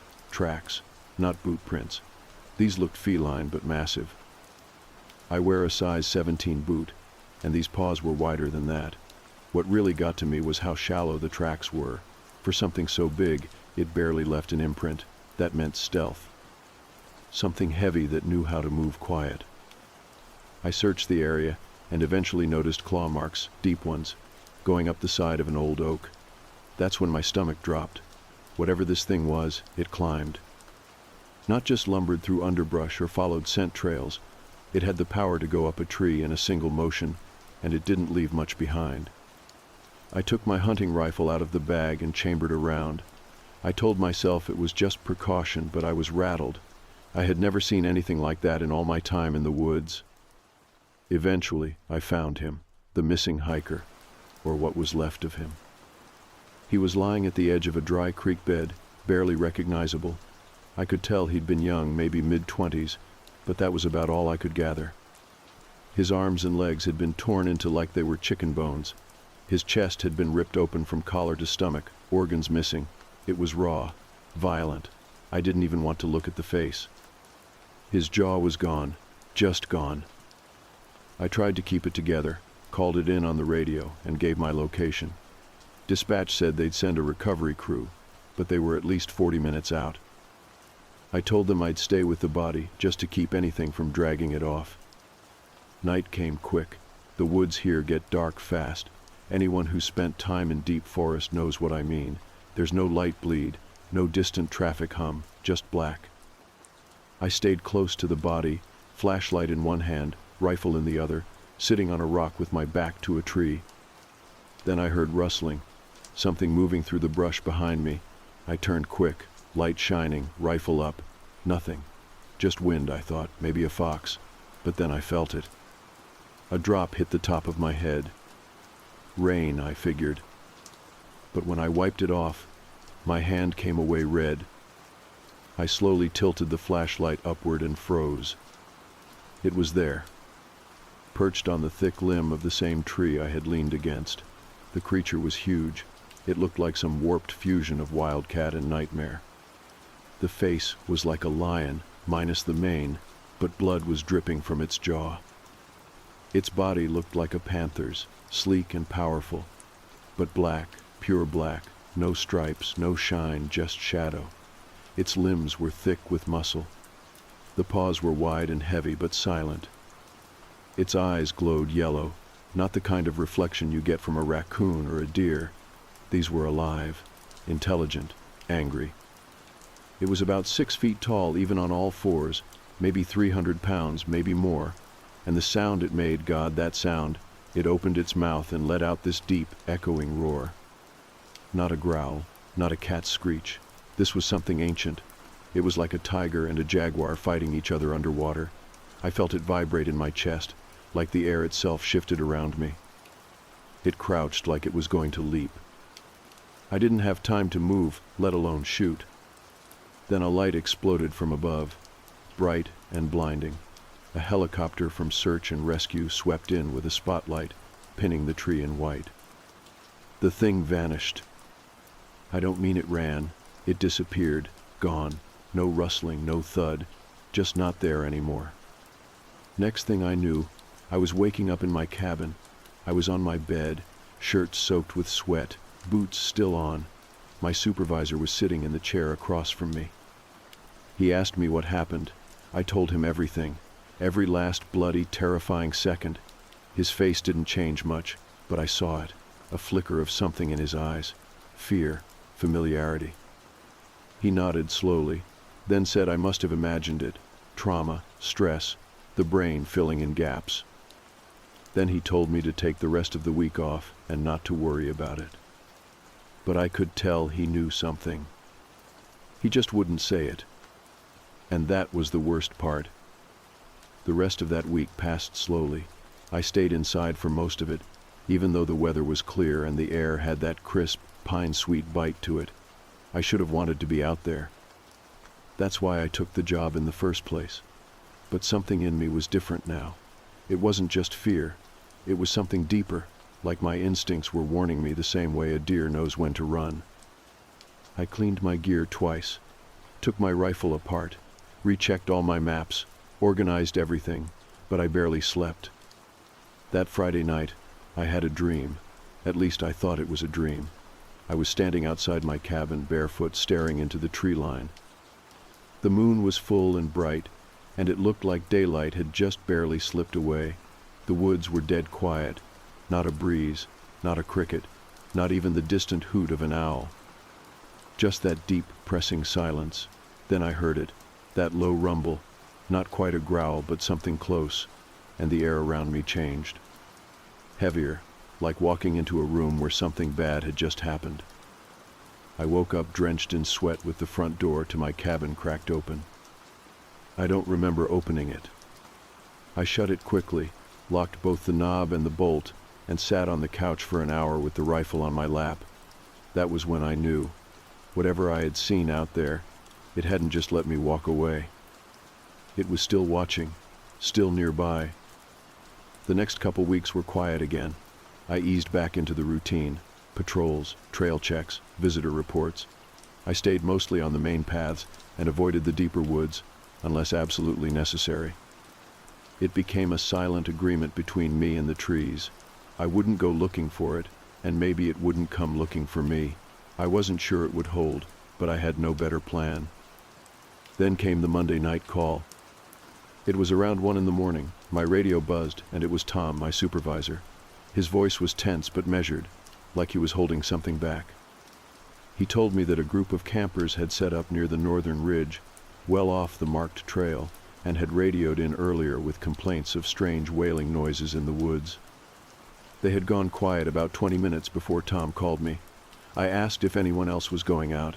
He hesitated, then said no, just me. I threw on my uniform and grabbed my pack. This time I brought more than the hunting rifle. I packed the shotgun too, loaded with buckshot.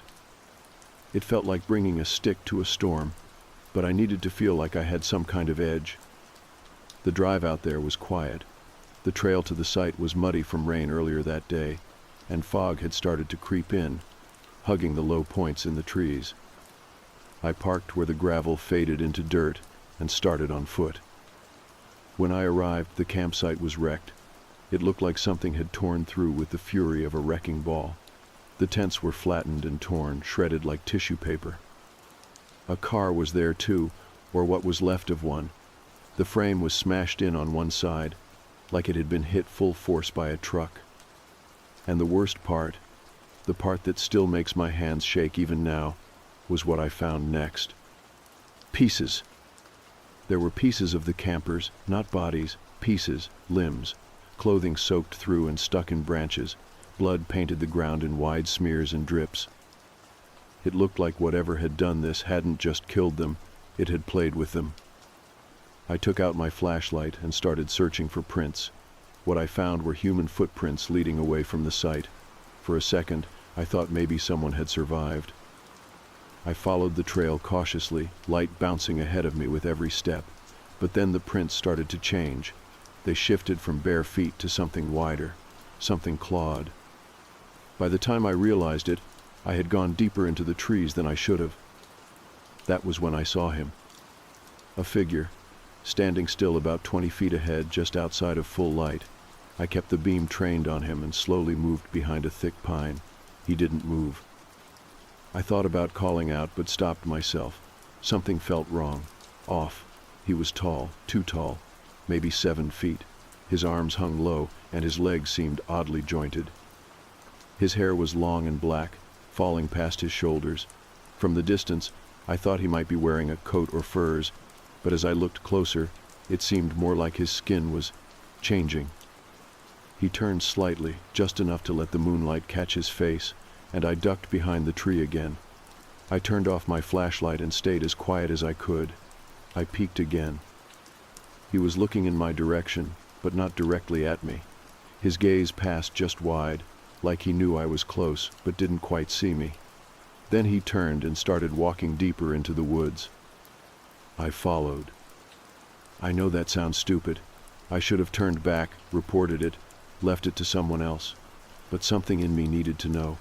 I kept low and quiet, shotgun clutched tight in my hands. Then I saw him change. It started with his back arching, his arms twisting. He fell to all fours and let out this awful sound, half scream, half growl. Bones cracked, muscles stretched. And then fur, thick and dark, began spreading across his body. What stood up was no man. It was a beast, massive, close to 9 feet tall, with claws like curved knives and a scar down the left side of its face. Its eyes were bright red, glowing like coals in a fire. It opened its jaws, revealing long yellowed teeth, and then it took off into the trees at a speed that made my stomach twist. It crashed through brush like a truck, uprooting smaller trees in its path as if they were weeds. I stood there, frozen. I didn't move again until the first pale streaks of dawn bled through the forest canopy. Then I ran. I didn't stop until I made it back to my Jeep. I didn't tell Tom about the transformation. I just said a bear. A massive bear had destroyed the camp. He accepted it without asking too many questions, and I think deep down he already knew that wasn't the full truth. I stayed in my cabin the rest of that day, didn't eat, didn't speak, just sat there thinking. What had I gotten myself into? What was really out there? And why did I feel like this wasn't over yet? The week after the destroyed campsite, I tried everything to forget what I had seen. I cleaned the inside of my cabin twice. I even drove out to the nearest town, bought new gear, things I didn't need but told myself I might. I sat on the porch a lot, rifle always within arm's reach, watching the woods like something might step out at any moment. The funny thing was, the forest looked just like it always did, peaceful. Tall green trees, birds, breeze moving the branches. Nothing in that picture suggested anything was wrong, but I knew better now. It was on a Wednesday morning when I found the first mark on my cabin. I had just stepped out with my coffee in hand and glanced at the far wall where the morning sun hit strongest. Scraped across the wooden siding deep enough to splinter the wood were 4 long claw marks. Not small scratches from a raccoon or even a bear. These were deliberate. The kind of claw marks that said, I was here, and maybe I will be again. I stood there, staring at them, the coffee slowly cooling in my hand. My first instinct was to pack up and leave, drive off and not look back, but I didn't. Something about the way those marks had been made, it wasn't just a warning, it was a challenge. This thing, whatever it was, it knew who I was now. It remembered, it was watching. Later that day, I went into the ranger station to talk to Tom. He was sitting at his desk with paperwork scattered around and the look of a man who hadn't slept much. I asked if he had seen anything like those scratches before. He didn't answer right away, just looked at me for a long while before quietly saying, "You saw the thing again, didn't you?" That wasn't a question, that was confirmation. I told him about the transformation, about the man who became something else in the woods. I expected laughter, maybe even a threat to take me off duty. Instead, Tom sighed and leaned back in his chair. He told me something strange then. Said there were stories passed down from the old-timers who used to run this park. Stories about watchers in the woods, shifters, beasts that used to be men. He never believed any of it until a few years ago, when the disappearances started getting more frequent and more violent. One of the other rangers had seen something too, but he had quit not long after. Left in the middle of the night without a word, never came back.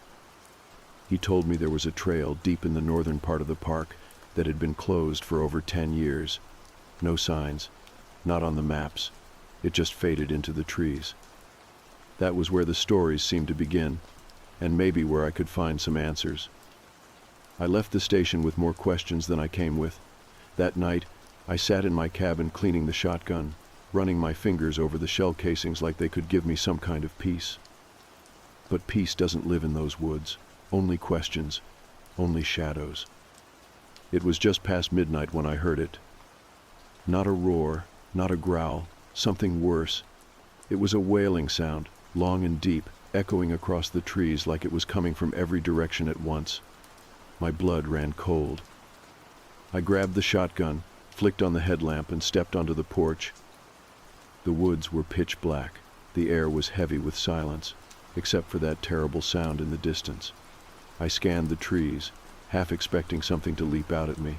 Nothing did, not yet. I decided I wasn't going to wait around to be hunted again. I started toward the direction the sound had come from, not because it was smart, because I needed to know. I needed to see it again. Maybe I thought if I could just understand what it was, maybe I could stop it, or at least survive it. The forest at night is nothing like it is during the day. The trees feel closer. The light from the headlamp only seems to make the darkness deeper. Every step feels louder, every breath more ragged. About an hour in, I saw movement, quick, darting between the trees. My pulse jumped. I raised the shotgun and turned slowly. Nothing, but then it came again. To my left, fast. I spun again, breathing hard. Still nothing. I lowered the barrel slightly and kept moving. Then, I smelled it. That same stench from the first night, like wet fur and rotting meat. It hung in the air like smoke, curling in my lungs and turning my stomach. I knew it was close, too close. The silence broke with a crack from the trees behind me.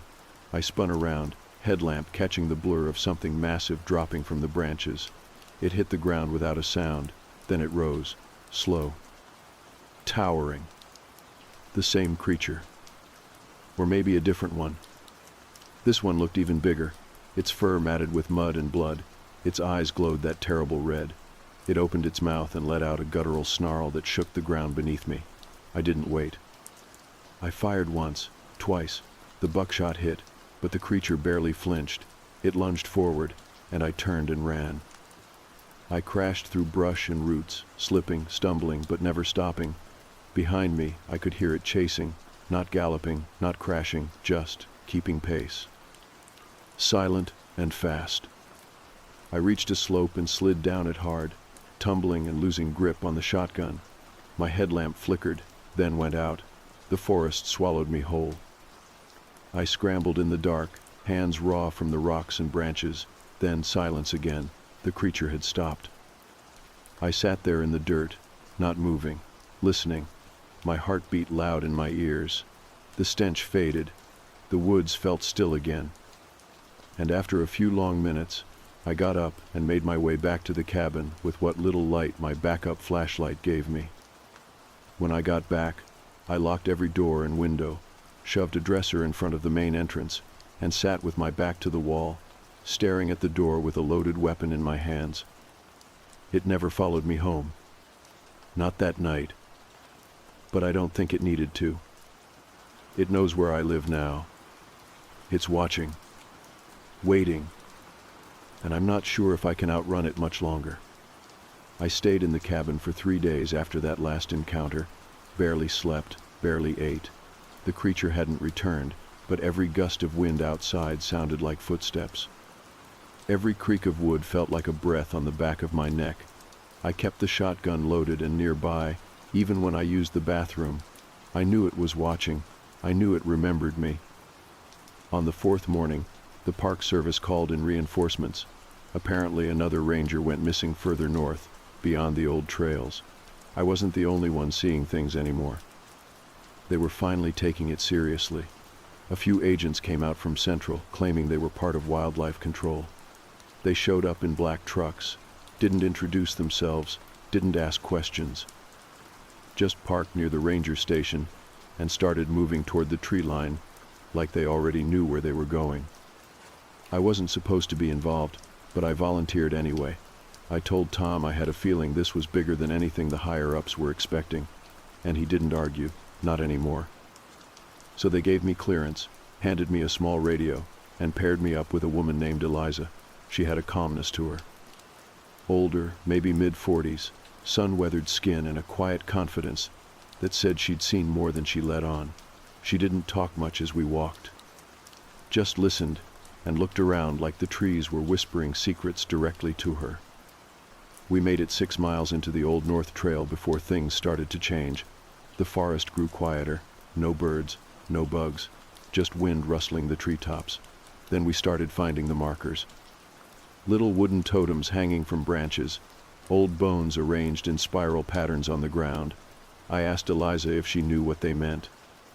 She didn't answer right away, but eventually said something I haven't been able to forget. This isn't just an animal. This land's old. Sometimes old things get forgotten, buried, until something wakes them up again. The deeper we went, the stronger the smell got, that same stench, rot, decay, like something that had crawled up from the earth itself. The trail narrowed and curved sharply. Eliza motioned for me to stop and pointed ahead through the trees. There, in a small clearing, stood the man, the same one I had seen before the last attack, tall, wiry, with long black hair down his back. He wasn't wearing the bearskin cloak this time. He was shirtless, barefoot, and standing perfectly still with his back to us, like he'd been waiting. I raised the shotgun instinctively, but Eliza didn't move. She whispered, "Put it down." I hesitated, but she sounded sure, so I lowered the weapon and stepped beside her. He turned then, slowly. His eyes locked with mine, and I swear there was something deeply human in them, tired, haunted, but underneath all that, something ancient, like he wasn't just a man, like he hadn't been one in a very long time. "I didn't want to hurt them," he said, voice dry like leaves underfoot, "but the forest asks for things. It remembers when it's been forgotten." Eliza stepped forward. "You've held on long enough. It's time." His eyes softened just for a moment. He gave me a nod. like he knew I had been part of this story all along. Then he dropped to his knees and whispered something under his breath. The wind stopped. The smell vanished, and then he changed. Not violently this time. It was slow, almost peaceful. His body shifted downward, folding in on itself. Bones cracked, skin darkened. His face contorted and twisted until the creature I had seen in the trees that first night stood there again. But it didn't growl. It didn't roar. It just stood there, staring at Eliza with glowing red eyes. She pulled a small satchel from her coat and emptied a circle of powdered something around the beast. Herbs, maybe. Groundstone. I don't know. But the moment the circle was complete, the creature shuddered. It lowered its head and let out a long, low sound that felt more like a sigh than a threat. Then it crumbled, folded into itself like ash caught in the wind, and it was gone. Just like that. I stood there, frozen, shotgun useless in my hands. Eliza turned to me and said, "It's over. For now." We hiked back to the station in silence. The forest felt lighter somehow. Birds returned. A squirrel even darted across the path. It was like something had been lifted from the land. Back at the station, Tom was waiting. He didn't even ask what happened. Just looked at Eliza and gave her a single nod. She left without saying goodbye. I never saw her again. The Park Service wrote up the incident as a wildlife disruption. Said the missing ranger had likely gotten lost in the caves to the north. They closed off that entire section of the forest and posted warnings.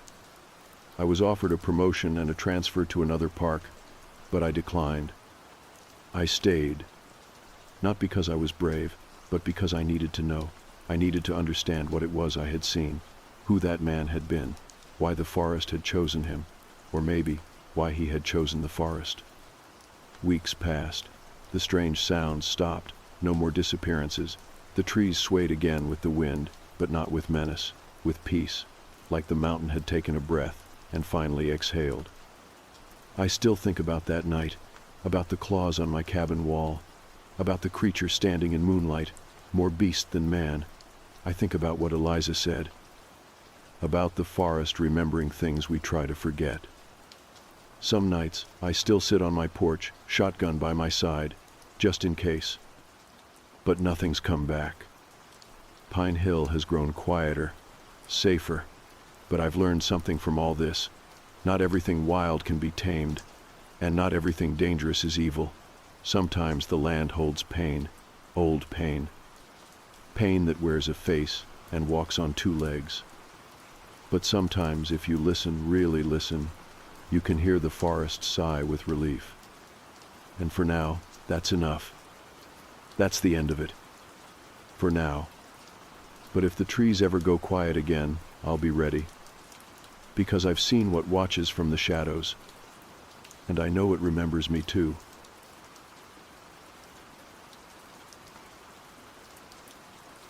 I moved into this place about a week ago. A quiet little cottage nestled near the state line between Georgia and South Carolina, perched just where the foothills begin rolling into the lower Appalachians. The view looks out over thick woodland and stretches of untouched ridge. In the daylight, it all feels like a dream, peaceful, serene. I sit out on the back porch most mornings with a mug of coffee, watching the blue haze drift through the trees as the sun begins to warm the leaves. You would never know anything strange could happen out here. My work is remote. I sit inside this cozy home, typing away for hours on end, turning thoughts into words that somehow pay the bills. The cicadas sing their last songs in the fading heat, and the birds chatter lazily in the trees. It feels safe, familiar, even comforting. I wake up, brew my coffee, maybe toast some bread, and then settle into my chair with Puck beside me. He's my dog, a mixed mutt of some kind, part shepherd and part something else, about 40 pounds with floppy ears and eyes that used to dance with life. That's what I want to talk about first. Puck. Something is different with him. Not sick, according to the vets, but not himself either. He's quieter now, less playful. He does not bark anymore, not even at squirrels, not even when someone walks by the gravel drive. Before we moved, he would lose his mind when I came home, jumping and spinning and wagging his tail so hard his whole body moved with it. But here, he just watches. No tail wag, no barking. He just stares, and sometimes when I pet him, it feels like he's not really there, like he's waiting for something. A few neighbors told me they admired how well trained he was. They laughed and said it must be nice to have a calm dog. But I know Puck. This is not training. This is not calm. This is like his soul got dimmed somehow, and he's just existing now, not living. That dog used to be so stubborn, so dramatic when I ignored him. He would walk across my lap with the weight of the world in his paws if I annoyed him. Now, nothing. No nose in my ear, no paw nudging my hand, just quiet. I wish I could explain this part better. You have to understand how unnatural it is. Personality doesn't just disappear because you cross a state line, and I'm not overreacting. I took him to 2 different clinics. Both said he was in perfect shape. His heart, his lungs, his joints, all fine. But the moment we crossed onto this property, he became someone else. I should have paid attention to that. The first night I heard the sound was 2 nights ago. I had just drifted to sleep around 3 in the morning after one of those annoying episodes of sleep paralysis. I've had those since I was a teenager, so I'm used to it by now, but this time felt different. There was a heaviness in the air, like gravity itself had thickened. After it passed, I turned over to face Puck. He was pressed up against my back, breathing slow, giving me that false sense of safety that only dogs can. A few minutes later, he tensed. I felt it in the way his body stiffened. He raised his head and stared at the window across the bedroom. His hackles lifted along his spine and he let out a low, rattling growl that barely left his throat. He didn't move, but he was locked in, staring. At first, I thought he was just reacting to a possum or a deer, but then I noticed something else. Everything had gone silent. The cicadas, the crickets, even the distant hum of traffic or wind had vanished. It was like someone had pressed mute on the entire world. My ears began to ring, that loud internal buzzing you get when it's too quiet. I swallowed hard and tried to pop them, thinking maybe it was altitude pressure or something strange in the air. Puck let out a soft whimper and buried his face in the covers. Then I heard it. A low, vibrating sound, not quite a growl, not wind, not thunder. It was a roar, but distant, so distant it barely brushed the edge of my hearing. At first I thought I was imagining it. I rubbed my eyes and sat up slowly, trying to shake the sleep from my head, but Puck climbed up next to me, tense and bristled. He positioned himself between me and the window, every muscle locked like a spring. His tail was tucked, ears flat, and the growl returned. Deep, protective, afraid. That's what unsettled me most. Puck was scared. The sound grew louder. Not fast, but steady, creeping. It wasn't coming from a direction I could pin down. It moved, like it circled the house, sliding through the walls, vibrating through the floors. It was like someone had poured liquid sound through the cracks of the home, and now it was pooling around me. I slipped out of bed, toes pressing to the cold hardwood, and reached for Puck's collar with one hand, while the other searched for the bat. I kept leaned against the wall beside my bed. I do not know what I thought I could do with it, but I felt like I needed something. I scooped Puck up instead. I figured his claws would give us away if I let him walk, and his growl was starting to build. Whatever was out there, it was close. We moved through the hallway, quietly, carefully. Every board in that floor felt like it could betray me. I aimed for the bathroom. It was the only room without a window, and somehow that made it feel safer. I set Puck down on the bath mat, reached behind me, and slowly closed the door. The moment the latch clicked, everything outside went silent again. Not peaceful, not calm, just a void of sound that pressed in on the edges of my mind. I crouched beside the sink, gripping the bat, trying to stay still. Puck was curled between the toilet and the tub, eyes wide. His chest rose and fell in quick bursts. He was watching me, like he didn't know if I could keep him safe, and maybe I couldn't. I didn't even know what we were hiding from. I don't know how long we stayed like that, maybe minutes, maybe hours. But in that silence, something shifted. I felt it before I heard it. A cold breath on my neck. a hand or something like it. And just like that, I wasn't alone in the room anymore. I did not dare to move. Whatever was behind me had not made a sound. No breath, no footsteps, nothing but the sensation of presence pressing down on my skin like a cold fog. I felt it just behind me, and the weight of its awareness was unbearable. I could almost hear the air thicken between us. Even in the dark, with no sound and no light, I knew it was not my imagination. The air felt wrong, the room felt wrong, and I could still feel the pressure on the back of my neck, as if fingers hovered just above the surface. Puck whimpered quietly from the space between the tub and the toilet, his body low to the ground. I did not need to look at him to know he was scared out of his mind. He was usually bold, a little too confident for his size, but now he was shaking. I could hear the soft thud of his tail bumping against the porcelain as he trembled.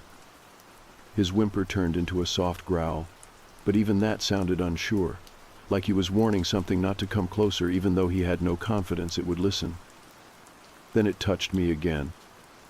A whisper of sensation, just the faintest contact on my neck. It moved slowly from my hairline to my shoulder. The motion was gentle, almost careful, as if it were examining me. I felt the tips of whatever it was drag lightly along my skin. My whole body locked up, frozen in place. I wanted to turn, I wanted to scream, but I couldn't do anything. The air had been sucked from my lungs and replaced with ice. I heard the breath next.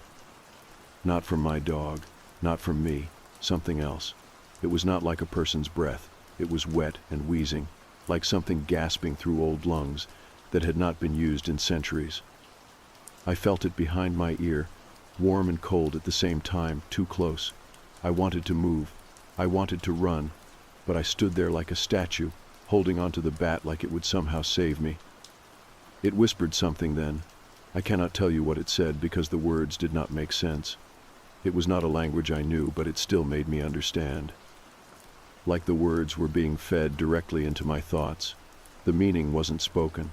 It was felt. The message was simple. I was not supposed to be here. And then, just like that, it was gone. I stumbled back against the sink, knocking over a soap dish that clattered to the floor. Puck barked once, loud and sharp, then went silent again. The pressure was gone. The cold was gone. The room felt empty again, but the damage was already done. My hands were shaking so bad I almost dropped the bat. I sat down hard on the edge of the tub, my whole body trembling. My shirt was damp with sweat, and I felt like I had just run a marathon through a snowstorm. I stayed there for what felt like an hour, though it might have been less. I could not stop replaying the moment in my mind, the feeling of being touched, the breath, the way the air changed. I did not know what it was, but I knew it had not been a dream. There was no way to explain it away. It was real. I knew it, and Puck knew it too. Eventually, I cracked the bathroom door and peered into the hallway. The house was dark and quiet, no movement, no sound. I slowly made my way back to the bedroom, bat in hand, Puck glued to my side. We did not sleep the rest of the night. I sat on the edge of the bed, listening to the silence, waiting for something to happen again, but it never did. The next morning was bright and beautiful. The sunlight poured through the windows like nothing had ever happened. I stood at the back door for a long time, just staring out at the woods. The same trees were there, the same bushes, but it all looked different to me now, like it was hiding something just beneath the surface. I let Puck outside to use the bathroom, but he refused to leave the porch. He just sat there, watching the tree line, eyes wide, tail low. I didn't push him. That afternoon I tried to distract myself with work, but I couldn't focus. My thoughts kept drifting. I kept looking over my shoulder. Every time I heard a creak or a breeze or a squirrel on the roof, my heart would jump. By evening I decided I could not do another night like the last. I started packing a small bag with essentials. My plan was to sleep in the car, maybe drive to a nearby town, get a motel for the night, clear my head. But as I was packing, something changed. The noise started again. Not loud, not all at once, but slowly, like it was building. It began with the stillness. that sudden, unnatural quiet. The cicadas went silent. The birds disappeared. The wind stopped moving through the leaves. Then the ringing in my ears started, soft at first, like pressure from inside my head. Puck stood up from where he had been lying on the rug and ran to my side, tail tucked, head low. We both froze. This time I did not wait. I grabbed the bag, scooped up Puck, and bolted for the front door. The second I touched the knob, the sound stopped. I paused, heart thudding in my chest. Slowly, I opened the door and stepped outside. The yard was still. The trees were still. But something felt off. I looked up toward the ridge behind the house. There was something standing at the top of the hill. I could barely make it out through the trees, but it was tall, very tall, thin, almost too thin. I couldn't see a face. I couldn't make out details, but it was watching. I knew it was watching. I closed the door and backed away slowly. I knew then that whatever this was, it wasn't just about the house. It wasn't about a place. It was about me, about Puck, about why we were here. And it wasn't going to stop. Not until we did something, or until it got what it wanted. I did not sleep again that night. I sat in the center of the living room floor with my back against the couch and Puck curled up beside me, eyes wide open and ears on alert. The hallway lights stayed on. Every other light in the house stayed off. It was like I was hoping the dim lighting would give me some illusion of control, like I could hide in the shadows if I needed to, while still keeping an eye on everything.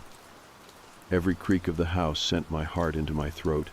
Every groan of the old wood made me grip the baseball bat tighter. Around 4 a.m, Puck finally closed his eyes. He did not fall into a deep sleep, just a light nap filled with little whines and twitching paws. Even then, he stayed close enough to me that I could feel his breath on my leg. I watched the clock tick forward minute by minute, until the sky finally started to brighten and I felt like I could breathe again. I spent most of that morning researching the area. I didn't even know what I was looking for, just something, maybe a story. Maybe some kind of historical event that could explain what I had experienced. I looked up the land records, even tried to see if anything odd had happened on the property before I moved in, but nothing came up. The house was old, yes, but not ancient. The land, though, it stretched back. Generations of untouched hills, woods that never saw much development, and stories that were passed only by word of mouth. That made me think. If there was something here, something older than the property or the people who had lived on it, maybe it had simply been left out of the history books. Later that afternoon, I drove into the nearest town. It was small, just a handful of shops and a gas station that looked like it belonged in another decade. I walked into a bookstore near the edge of the square, the kind that smelled like cedarwood and old paper.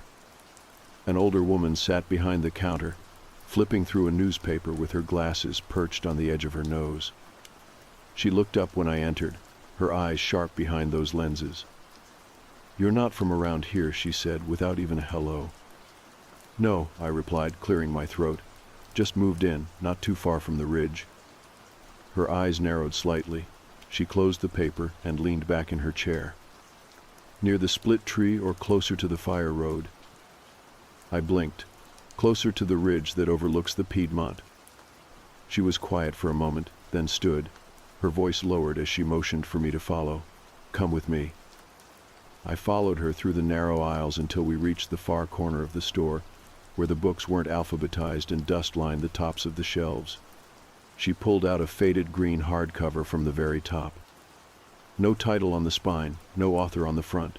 She handed it to me carefully. "You're not the first one to come asking." I opened the book and scanned through the pages. It wasn't a novel. It was a collection of stories, handwritten in places, newspaper clippings, notes in the margins. All from people who had lived in the area over the past 50 or 60 years. Strange lights, voices in the woods, animals that went missing. Some of the pages were marked with dates and hand-drawn maps. Others were just cryptic statements. One caught my eye, dated nearly 30 years ago, from a man who had lived just a few miles from where I was now.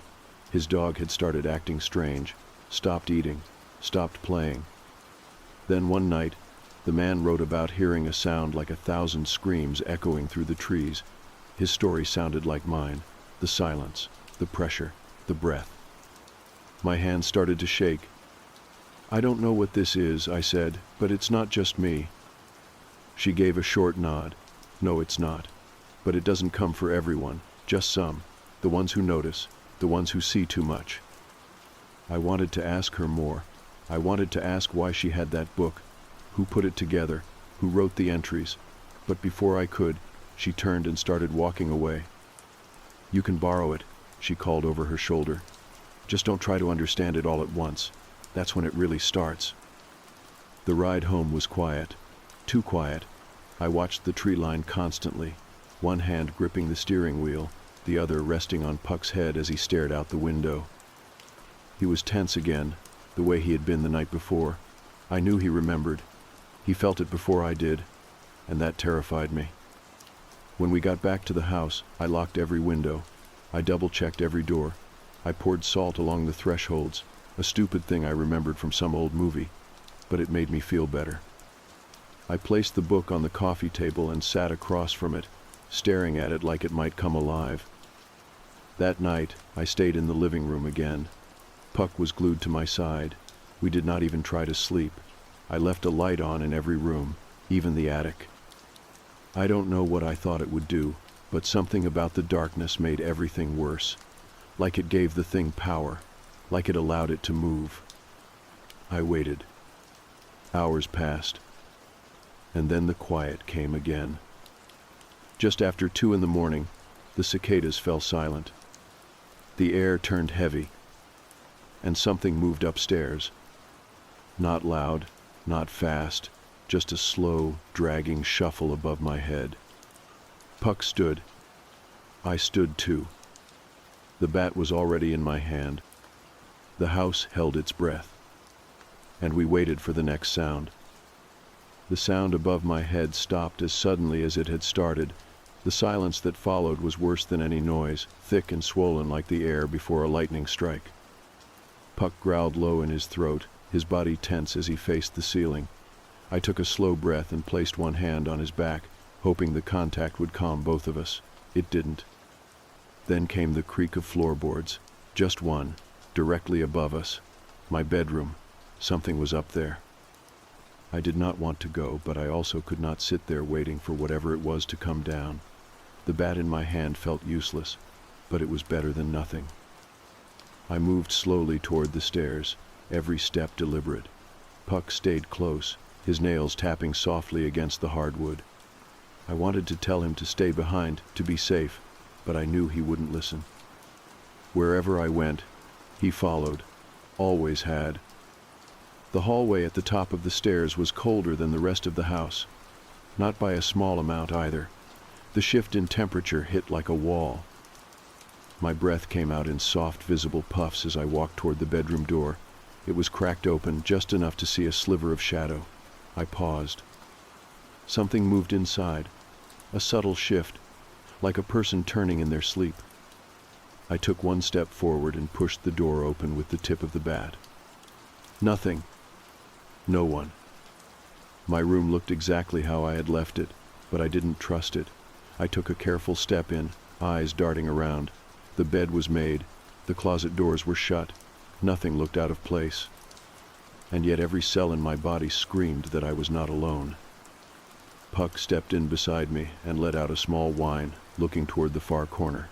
I turned, and there it was. The wall rippled. It didn't open, didn't break, didn't crack. It rippled like the surface of water, and from that ripple, a shape stepped forward. No sound, no dramatic entrance, just a shape parting from the fabric of reality, like it had been waiting behind a thin veil. It had no clear face. Its form shifted in subtle ways that made it hard to look at directly. It was tall, far taller than me, and the air around it bent like heat waves on pavement. My fingers tightened around the bat. Puck pressed against my leg but didn't bark.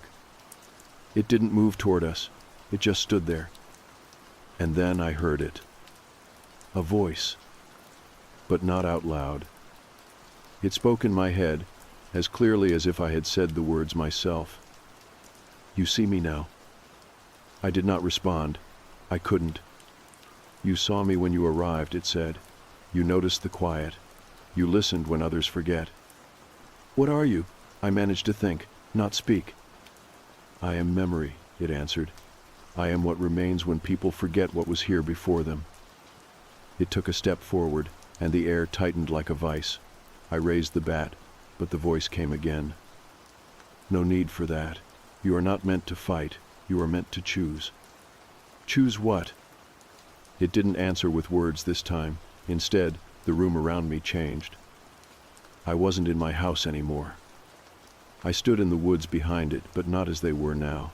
These trees were older, thicker, untouched by saw or axe. The air buzzed with life, but not birds or insects, something deeper. I turned and saw my house, but it wasn't a house.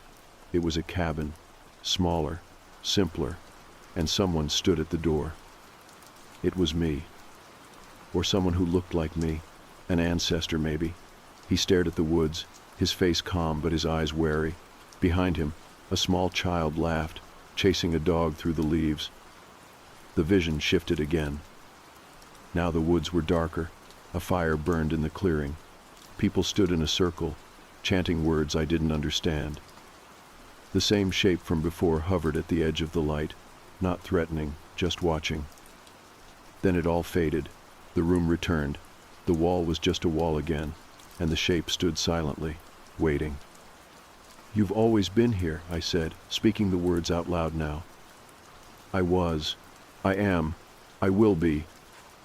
What do you want from me?" The voice softened. "To remember. To live in respect. This land holds more than roots and stone. It remembers. It speaks. Most stop listening. You did not." I stood still, unsure of what came next, but the shape slowly stepped back toward the wall. The ripple returned, soft and smooth. "Keep the dog close," it said. "They sense us better than you ever will." And then it was gone. Just like that. No crash, no bang, no explanation. The room felt lighter. The cold lifted. Puck exhaled and laid down on the floor, finally relaxing. I dropped the bat and sat beside him. I didn't sleep, but I didn't feel afraid anymore either. The next day, I returned the book to the old woman in town. "You saw it," she said, not asking. "You heard it." I nodded. "You'll be fine now," she said, "as long as you remember." She didn't need to say more. I understood. Whatever I had seen, whatever had come through, it had not been there to hurt me, not unless I gave it reason. It was old, ancient. A part of the land, a presence that had watched generations come and go, and now it had noticed me. So I changed. Not drastically, but I started walking the woods during the day, picking up trash, leaving small offerings, an apple here, a stone circle there. I didn't know what traditions those acts came from, but they felt right. I talked to Puck more. I watched the sky more. And the house grew quieter. Not in the eerie, unnatural way it had that first week, but in a peaceful way, like something had been set back into place, balanced. Puck came back to himself. He barked again. He demanded scritches. And when I looked into his eyes, I saw the same dog I had always loved. Maybe the land tested us. Maybe it simply wanted to be seen. Either way, I saw it now, and I would never forget.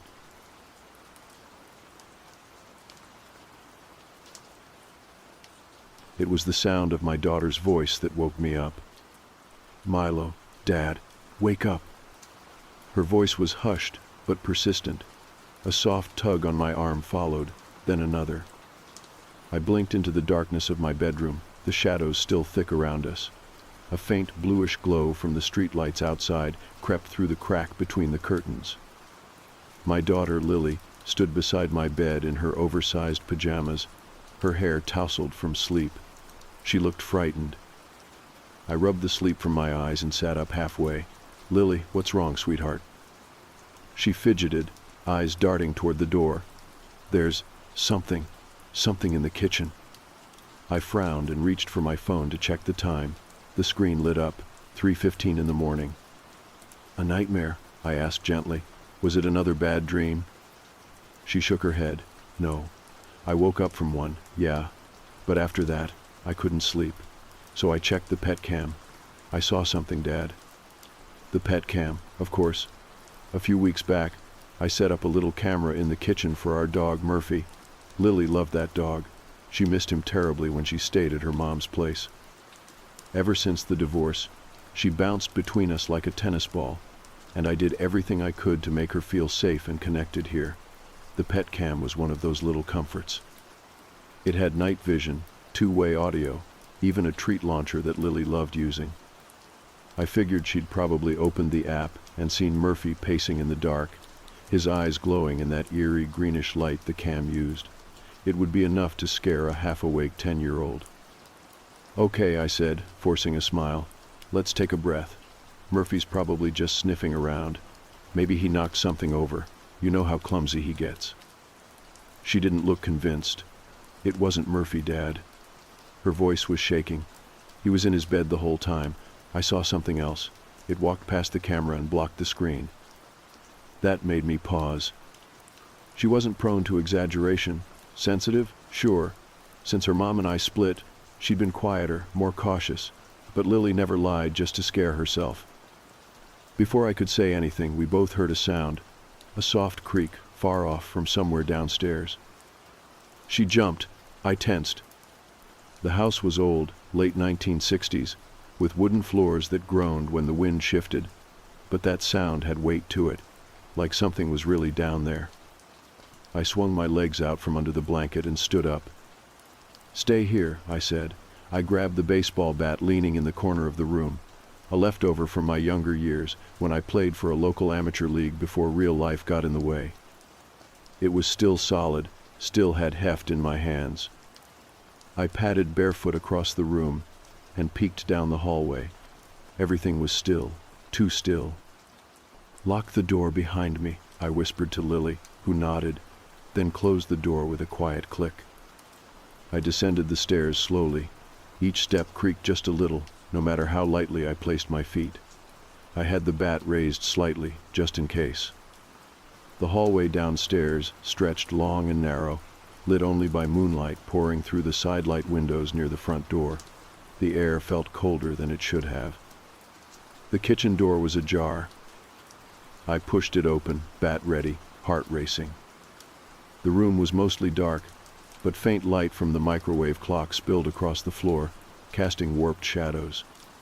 Murphy was sitting in his bed by the fridge, completely still, not sleeping, not wagging his tail, just sitting, ears rigid, staring at something across the room I couldn't see yet. My skin went cold. I took a step into the kitchen, and that was when I noticed something strange. The back door. It was wide open. The wind wasn't blowing. Nothing had rattled. The lock was strong, new even. There was no reason for it to be open like that. "Murphy," I whispered. His ears twitched, but he didn't move. His gaze didn't leave that same fixed point. Then I saw it. Near the middle of the tile floor, just past the small dining table, were tracks. Damp, smudged marks left behind by something that had walked across the room. Not boot prints, not even paws. They looked like hooves. Split, narrow, and too small to belong to anything I knew lived in the woods behind our place. "Jesus," I muttered. That's when I heard the stairs creak behind me. I spun around. Lily stood at the threshold, arms folded tightly, her face pale as snow. "You shouldn't be down here," I said quickly, lowering the bat. She shook her head. "It's already inside, Dad." A chill trickled down my spine. "What are you talking about?" She pointed at Murphy. "He hasn't blinked since I looked at the camera. His eyes are rolled up." I turned back toward the dog. The kitchen light was dim, but enough to see it clearly now. Murphy's eyes were pure white, glossy, unblinking, like someone had flipped a switch inside him. My voice cracked. "Lily, go upstairs, now." She didn't move. "There's something wrong, Dad. It doesn't want just the house." And then she whispered, barely audible, It wants you." I wanted to tell Lily she was wrong, that she was just scared, that nothing wanted me or her or anything else in this house, but the words wouldn't form. Not because I didn't want to lie to her, but because part of me wasn't so sure it would be a lie. The air felt heavier than before, the kind of weight that pressed into your chest and made it hard to breathe. I hadn't even realized I was holding my breath until I exhaled sharply and took a slow, cautious step forward. My bare feet stuck slightly to the kitchen floor where the prints had trailed in from the back door. They weren't wet anymore. They had started to dry, leaving behind faint smudges and streaks on the tile. "Lily," I said quietly, not turning around, "go back upstairs and wait for me. Lock the door." "No," she said. Her voice trembled, but her feet stayed planted. "If something's in here, you can't be alone." I finally turned to face her. She was gripping the railing of the stairwell so tightly her knuckles were white. I didn't have it in me to argue. I wanted her to feel safe, and maybe staying close helped her more than isolation would. Still, I couldn't let her come further into the kitchen. "Then stay right there. Don't move a step. Promise me." She nodded. I could see her lip quiver, but she didn't cry. I was proud of her for that, braver than I would have been at her age.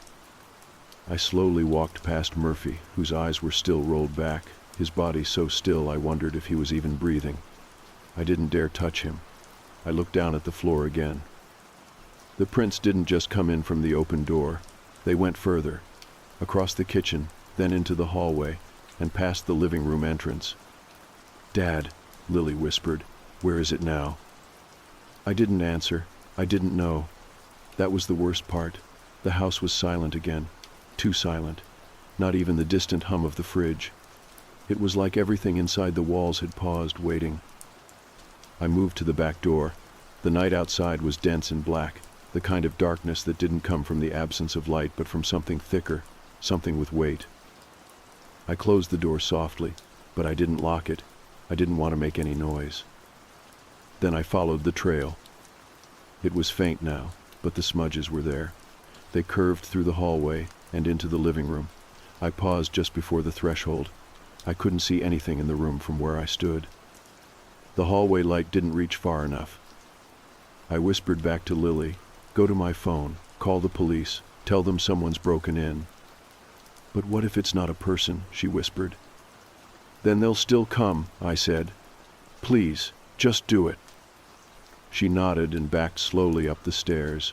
I listened to her quiet footsteps until they faded. Then I stepped into the living room.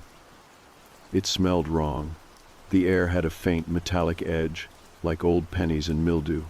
The couch was pushed slightly out of place, one corner lifted as if someone had leaned on it too hard. I moved slowly around it, keeping the bat raised, my eyes flicking to every shadow. Nothing. The room was empty, but the feeling wasn't gone. That pressure, that awareness of being watched, was worse in here. I turned to check behind me and froze. There was a figure at the bottom of the stairs. I couldn't see it clearly, just the outline, like the darkness had gathered itself into a shape. It was tall, not freakishly so, but taller than I was. Broad shoulders, a narrow face. No detail beyond that, just the suggestion of something standing there, its edges flickering like heat haze. "Lily," I breathed. But she wasn't there anymore. The figure didn't move. It didn't speak. It just stood, like it had always been part of the house. I took a step forward. My voice came out in a rasp. "What do you want?" No answer. Then the hallway lights flickered, a slow pulse of brightness and shadow. I blinked once, and the figure was gone. "Lily," I called, this time louder. I dropped the bat and ran for the stairs, taking them two at a time. The bedroom door was closed. I tried the handle. Locked. I knocked. "Lily, it's me. Open the door." There was a pause, and then the soft click of the lock. She opened the door just enough for me to slip in, then shut and locked it behind me.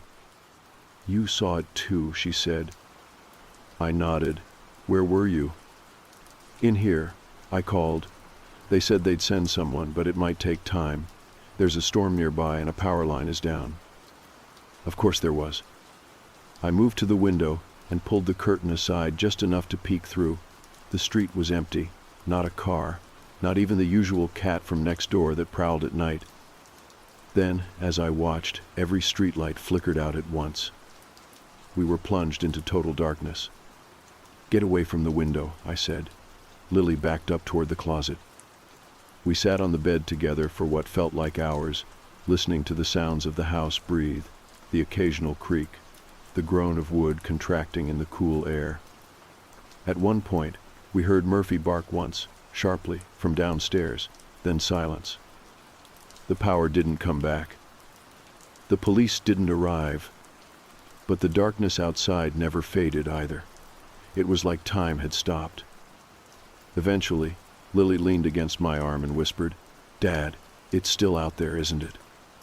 I didn't answer her right away. I just wrapped my arm around her and held her close. "I don't think it ever left. I don't remember falling asleep, but I must have, because I woke up to Lily shaking me. The room was still dark, completely, impossibly dark. Not even a thread of moonlight came through the curtains, and my phone screen stayed black no matter how many times I tapped it. I tried the bedside lamp. Nothing. The power was still gone. "Dad," Lily whispered, clutching my sleeve. I heard it again. My pulse kicked up as I sat upright. The bed creaked beneath me. Heard what? It was downstairs, something dragging, like it was moving furniture, and footsteps. I swear I heard them on the stairs. I didn't doubt her. I felt it too. That cold weight in the air. The quiet that was too still to be natural. I pulled her close and listened. Nothing now. But silence in this house didn't mean safety. I reached under the bed and grabbed the flashlight I kept for power outages. It was an old one, heavy, with a thick metal frame. When I clicked it on, the beam cut through the dark like a sword. We both flinched, because in the far corner of the room, something moved, just for a second. A flicker, something tall and narrow pulling away from the wall. I shined the light directly at it. Nothing there. Only the dresser, the mirror above it, and our own reflection. But even that didn't look quite right. My reflection was where I expected it, but Lily's was just slightly off, as though the mirror had caught her at a different moment. Her reflection was staring directly at me, even though her real eyes were fixed on the corner. Her reflection's mouth was open, lips parted in a silent scream. I flicked the flashlight away, then back again. Everything looked normal. "Don't look in the mirror," I said, my voice barely more than breath. Lily didn't ask why, she just nodded. We stayed in the room for another half hour, barely speaking. At some point I noticed the temperature had dropped again. My breath hung in the air like smoke. I put my ear to the wall, just listening. The house was breathing. Not literally, of course, but that was the only way I could describe it.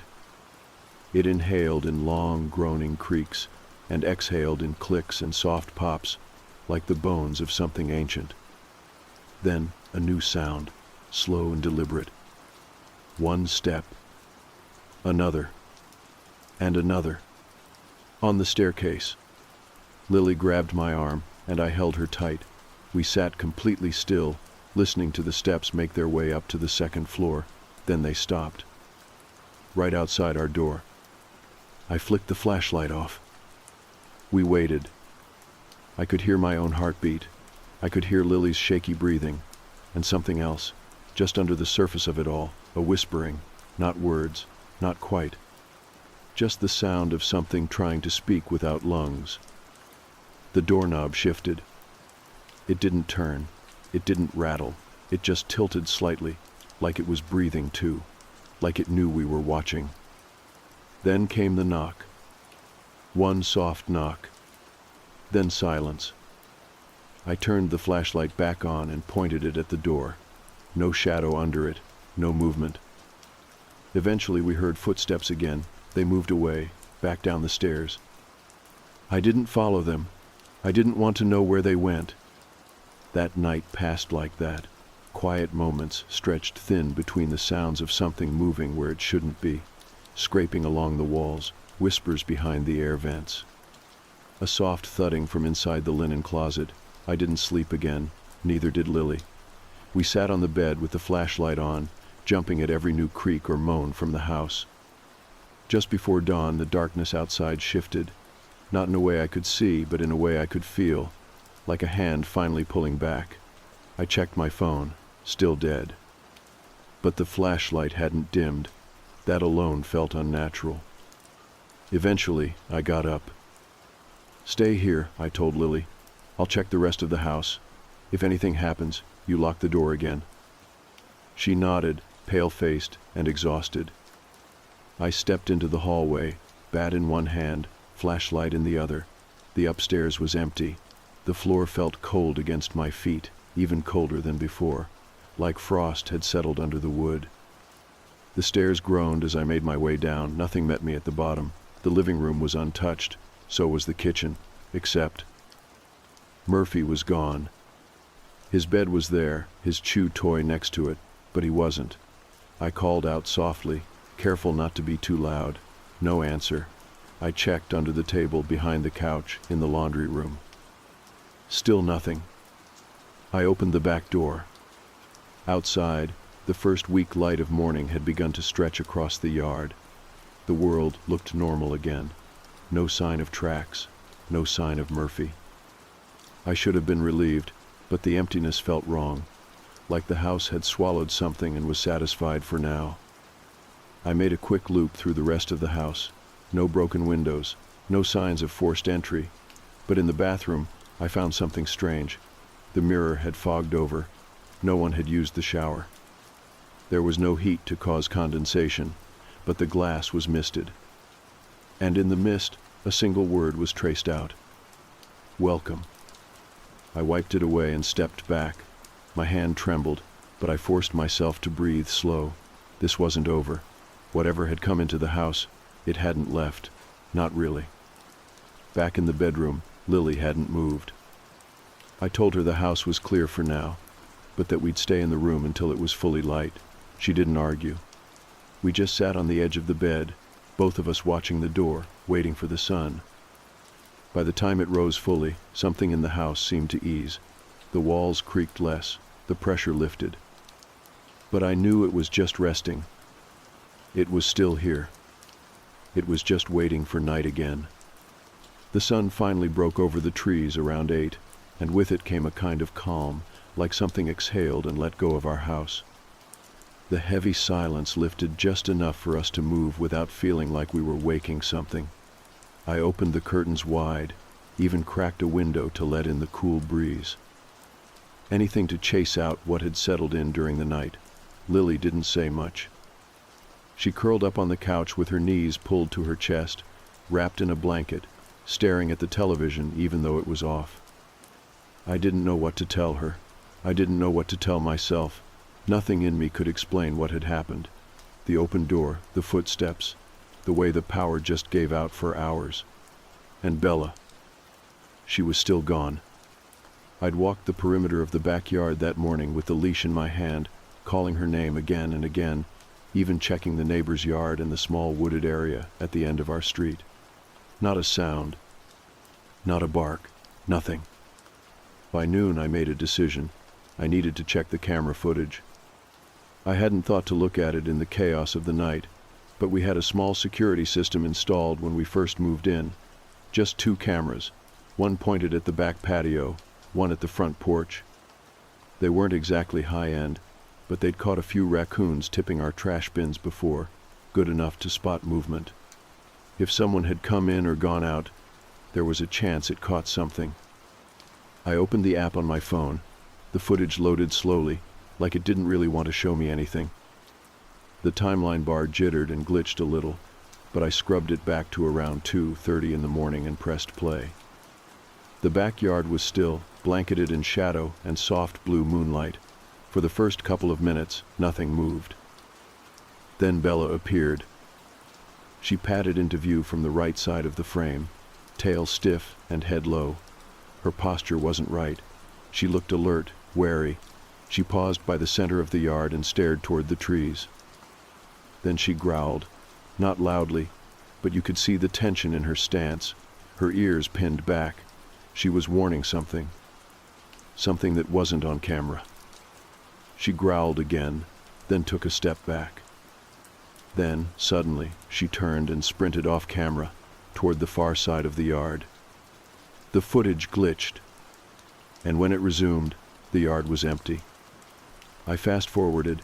For another 5 minutes, nothing changed. Then, without warning, the porch light flickered once. I paused, rolled it back, and watched again. The porch light clicked on and off, even though the power in the house had been out. The light should not have worked. And as the screen flickered, a shape appeared at the very edge of the frame. Not a person, not quite. It was tall, thin, too tall. The angle only caught the back of it, or maybe the side. But its arm, or what I think was its arm, was too long, jointed in a way that didn't make sense. The shape moved past the camera in a jerking, insect-like motion, then disappeared from view. I paused the video and just sat there staring at the screen. My hands were shaking. I didn't show Lily, not yet. I didn't even save the clip. Instead, I got up and checked every door and window in the house. Again. I'd already done it that morning, but now I double-checked the locks, triple-checked them. I looked for any gaps under the back door, any windows that didn't seal right. I even pushed furniture in front of the basement door, which we never used anyway. I wasn't being paranoid. I wasn't overreacting. Something had come into our house the night before, something that wasn't supposed to exist, and I had a bad feeling it wasn't done with us. Lily didn't want to eat lunch. She said her stomach hurt, and honestly, mine wasn't doing much better. I made her some toast and tea anyway, and sat with her at the kitchen table while she picked at the bread without touching it. Around 3 in the afternoon, I got a knock at the door. I flinched. Lily's eyes went wide. She dropped the toast. I slowly stood up and went to the front window.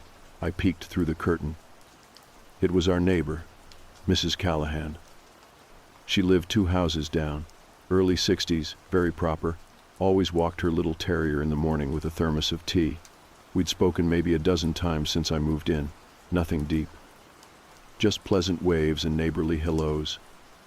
But her face now looked pale, off. Something in her eyes looked dim, not blank, just dimmed, like her light was half shut off. I opened the door a crack. "Hi, Mrs. Callahan. Everything okay?" She smiled, or tried to. It didn't reach her eyes. "I just came to see if everything was all right with you and your daughter," she said, her voice too cheerful, too even. "I thought I heard some noises last night, strange ones. Just wanted to check in." I blinked. She never came by, ever, not once, not when the wind blew our trash cans down her drive, not when the mail mixed up, not even during the worst thunderstorm we had last summer. "We're fine," I said. "Thanks for checking, though." She nodded. "Good, very good." Then she hesitated. "You might want to close your blinds tonight and leave the lights off if they start to flicker. Sometimes it helps, sometimes it doesn't, but it can't hurt." I stared at her, trying to read her face. Then she turned and walked away. I shut the door, slowly, and locked it. The rest of the afternoon crawled by. I kept the TV on but muted, just to fill the air. Lily curled up on the couch again, and I joined her. We didn't talk much. What was there to say? That night, I didn't let her sleep alone. I brought blankets into my room and made a spot for her on the floor next to the bed. She didn't argue. She didn't even question it. She just lay down and curled up tight. I left the flashlight beside me, and I kept a hammer under the pillow. At 10:15, the lights flickered once. At 10:16, the bedroom door creaked open, even though I had locked it. But there was nothing on the other side. Nothing I could see. Only the soft sound of something breathing. And then silence. I do not know how long I lay there listening. The breathing outside the door had stopped, but I could not bring myself to move. Lily was still asleep on the floor beside me, her small frame tucked under a mountain of blankets. She had not stirred, not even when the door creaked open. I stayed frozen under the covers, eyes wide open, staring into the dark hallway beyond the crack in the door. Nothing moved. There was no shadow, no sound. Just the stillness of a house holding its breath. When I finally sat up, my body ached from staying tense for so long. I reached over, slowly, and closed the bedroom door. Then I pushed the chair in front of it again. Not that it would do much, but it gave me something to do, something to control. I slid the flashlight off the nightstand and clicked it on, bathing the room in its soft yellow glow. Still no sound. I leaned over and gently shook Lily. Her eyes fluttered open. For a moment she looked confused. Then she saw the flashlight and the closed door and sat up with a frown. "Is it morning?" she whispered. "Not yet," I said quietly, "but I think it's gone." She nodded slowly and curled back up under the blanket. She did not ask what I meant. I think she knew, or maybe she was too afraid to ask. I did not sleep for the rest of the night. I kept the flashlight on, sitting at the edge of the bed, waiting. I counted the minutes until dawn. When the sunlight finally crept in through the curtains, it felt like stepping out of a nightmare and back into something like reality.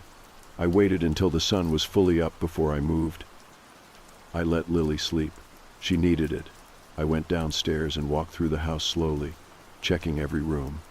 The front door was still locked. The windows were still shut. But something about the air felt off. It was colder than it should have been, the way it gets right before a thunderstorm, that weird pressure on your skin, the feeling of static in your hair. The kitchen looked untouched. The chair was still where it had fallen the night before. The back door was closed. I checked the lock. It was secure. I do not know how it had opened before, but it was shut now. Bella was still missing. I called the police again. I told them my dog was lost, and that I had reason to believe someone may have been on our property. The woman on the other end of the line sounded disinterested, but she said someone would swing by in the afternoon to take a look. When I asked if they could review the footage, she told me unless there was a crime, they had no reason to investigate. I did not mention the shape on the camera. I did not mention the breathing. I just said thank you and hung up. Lily woke up around 9. She came down the stairs slowly, holding the railing tight, her eyes still puffy from sleep. I made her pancakes and hot chocolate, trying to act like everything was fine, but she barely touched the food. "Are we safe?" she asked softly. I wanted to say yes. I wanted to smile and hug her and tell her there was nothing to worry about, but I could not. I just looked at her for a long time and said, "I think so, for now." We stayed in the living room most of the day. I pulled the curtains closed and turned the lights on. It felt safer that way, like maybe if we could not see out, nothing could see in. Around noon, the police car finally arrived. A young officer stepped out, looking like he had just come out of academy training. He knocked politely and introduced himself. I invited him in and explained the situation, keeping things vague. Lost dog, strange noises, maybe someone prowling around. He asked to see the yard. I showed him the backyard, the trees lining the fence, and the spot where Bella had last been seen. He asked if there were any recent animal sightings. Coyotes, raccoons, wild dogs. I said no. Then he asked something that made my stomach twist. "Has your daughter been having nightmares?" I stared at him. He continued, "We get calls like this sometimes. Families around this area, usually with kids around your daughter's age, they start hearing things, seeing things. Most of the time, it turns out to be nothing. Stress, overactive imaginations, bad dreams." I wanted to tell him he was wrong, that it was not stress, that what we had seen, what we had heard, was real. But I did not. I just nodded and thanked him for coming. He left 10 minutes later, no real help offered. Lily came into the kitchen as I watched his cruiser pull away. She held something in her hands. "Dad," she said, "I found this upstairs, in the attic hatch." She handed me a small envelope, old, yellowed with age, the kind of envelope that crunches when you touch it. My name was not on it. In fact, there was nothing written on it at all. I opened it slowly. Inside was a photograph. It showed our kitchen, a grainy black and white photo, clearly taken decades ago. The counters were different, the wallpaper floral and faded, but it was unmistakably our kitchen. And in the center of the photo, standing in front of the open back door, was a tall, thin figure. Its face was blurry, too blurry. The rest of the photo was fine, but its face looked like it had been smeared by a wet thumb. One hand was resting on the edge of the door. The other stretched toward the camera. I turned the photo over. There was something written in small, cramped handwriting. Letting him in was the mistake. I stared at it for a long time, unsure if I was even breathing. That night, I did not bother trying to sleep. I sat by the window, flashlight on my lap, eyes on the tree line at the edge of the yard, and waited. The following morning, I decided we were done, pretending things were normal. I sat Lily down and told her the truth. Not every dark and twisted detail, but enough to make her understand we couldn't stay here much longer. I needed time to figure out our next step, and she needed to feel like she had a say in what happened. She didn't cry or argue. She just nodded and said, "Okay, Dad." After breakfast, I packed a small bag with essentials, enough clothes for a few days, some toiletries, and whatever food I could easily grab. My plan was simple. We'd stay with my sister upstate for a bit. She'd offered before, and now I was ready to take her up on it. But before we left, I had to do something. That photo Lily found, of the kitchen, the door, and the figure, I couldn't stop thinking about it. It didn't make any sense. Someone had gone to a lot of trouble to hide that photo in the attic hatch, and if what the note on the back said was true, letting him in was the mistake, then maybe, just maybe, there was something I could still fix. I told Lily to wait in the car. She didn't argue. Back inside, I climbed the attic ladder again, flashlight wedged between my teeth. The smell up there hit me first, damp insulation and dust. I scanned the beams and corners, looking for anything else, another envelope, a hidden compartment, anything. At first, I found nothing.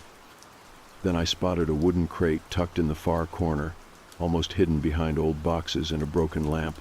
I pulled it forward and lifted the lid. Inside were several more photographs, curled at the edges, all black and white.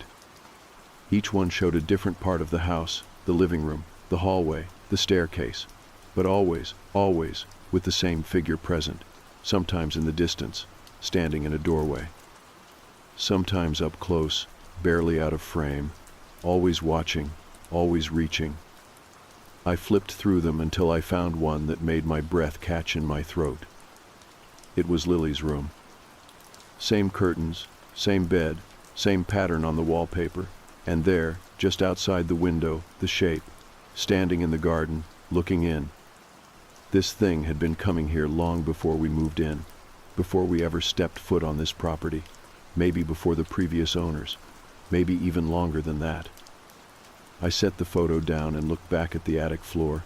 There were scratches in the wood, deep and uneven, like something with sharp hooves had paced here, back and forth, again and again. I climbed down, heart pounding. Every part of me wanted to run, to get Lily and leave and never look back, but I could feel something shifting in the air. Like if I didn't confront it now, it would follow us, no matter where we went. I walked back into the kitchen and stood at the back door, the one that had been open that night, the one the figure always came through. I unlocked it and stepped outside. The morning was quiet, birds chirping, a faint breeze stirring the trees. Nothing looked out of place. But I could feel it, that pressure, the same thick weight in the air from the night before, like something was waiting. I walked across the yard toward the tree line. I didn't have a plan, just the urge to finish this. Maybe it was foolish, maybe it was brave. I honestly couldn't tell the difference anymore. At the edge of the trees, I stopped. "Who are you?" I asked. Silence. "I know you've been here, watching, waiting. I don't know what you want, but you're not getting it. Not from me, not from my daughter." Still nothing. Then the trees rustled. Not from the wind. Something else. Something stepped forward from the shadows, not fast, not aggressive, just present. It was the same shape from the photos. Tall, thin face, impossible to focus on. Like trying to look at smoke that wouldn't settle. It stopped a few feet from me. No sound, no movement, just standing there. I looked into the blur where its face should have been and said, "You're not welcome here." It tilted its head slightly, as if curious. "You don't belong in this world," I said, "and I won't be your doorway. I won't be your mistake." The wind picked up around me, a sudden gust that whipped the trees and stung my skin. But I didn't move. I just stood there, grounded in place, staring at whatever it was. "You can leave now," I said. It didn't reply, didn't scream, didn't vanish in a flash of light. It just turned and walked back into the woods. I stood there until the wind died down, until I was sure it was gone. Then I turned and walked back to the house. Lily was still in the car, watching me through the window. Her face was pale but calm. I got in and started the engine. "You okay, Dad?" she asked quietly. "Yeah," I said. "I think so. Are you?" She nodded. "I think it's gone." "I think it is too." We pulled out of the driveway and drove away, the house growing smaller in the rearview mirror. I didn't know if we'd ever come back. Maybe someday, maybe not. But I knew one thing for certain. Whatever it was, it had been waiting for someone to open the door. And now it knew I would never open it again. I never thought a solo trip to the Big Island could spiral into something so bizarre. The idea had been simple enough. I needed a break. I needed somewhere quiet, away from my buzzing phone, my cluttered apartment, and the endless concrete of the city. A few nights in a cabin, deep in the rainforest just outside Hilo, sounded like the kind of peace I had been craving for months. The listing looked perfect. It was a single-level, hand-built bungalow set at the end of a narrow gravel road, surrounded by ferns, banana trees, and the sound of rushing water from a nearby stream. The photos showed warm wooden floors, a cozy kitchen with hanging pots, and big open windows that looked out into endless green. The host, someone named Maka, had glowing reviews. Guests called her kind, attentive, and the place itself a hidden gem. Everything seemed above board, affordable too good to pass up. I booked 3 nights. Maka messaged me right after. Her tone was warm and welcoming, and she offered detailed driving directions since GPS in the jungle could be sketchy. She also sent a long email labeled, "Important, house notes. Please read before arrival." I didn't open it right away. I figured it was just check-in instructions or details about the hot water. But the night before I left, while packing, I finally clicked it. It was more than just a list of rules. It was a list of things I couldn't quite understand. Lock the front and back doors by 9 p.m. every night. Not before, not after. Do not open the windows after sunset, even if it gets warm. If you hear whispering from the trees, do not respond. Do not step outside between midnight and 4 a.m., even if someone knocks, even if they call your name. Before you leave the house for the final time, throw a pinch of salt into each corner of the main room and thank the house out loud. My first reaction was to laugh. It felt like an elaborate prank, or maybe some Hawaiian superstition taken a little too seriously. Still, I made a mental note to humor them. Maybe Mako was just old school or superstitious. I could play along. I needed this vacation. Weird rules or not, I wasn't backing out. I landed on the island just before noon and followed the instructions Maka gave me, driving inland through winding roads bordered by walls of green. At one point, a wild pig darted across the road in front of me, vanishing into the underbrush like a ghost. The air smelled damp and earthy. When I finally reached the gravel turnoff and parked near the house, I stepped out and was greeted by birdsong and the distant gurgle of water. The house was even more beautiful in person. It felt untouched, like it belonged to the land more than it did to any owner. Moss crawled along the stone walkway. Tiny geckos skittered up the wooden posts. When I stepped inside, it was cool and still, like it had been holding its breath, waiting. I unpacked slowly. The place had no television, no radio, no Wi-Fi, but it had a charm I couldn't deny. The bed was covered in soft linens. The kitchen smelled faintly of cinnamon and fresh wood. The windows opened wide onto the jungle, and for a moment I just stood there and breathed it in. I spent the afternoon lounging in a hammock near the back porch, listening to the soft buzz of insects and the occasional rustle in the underbrush.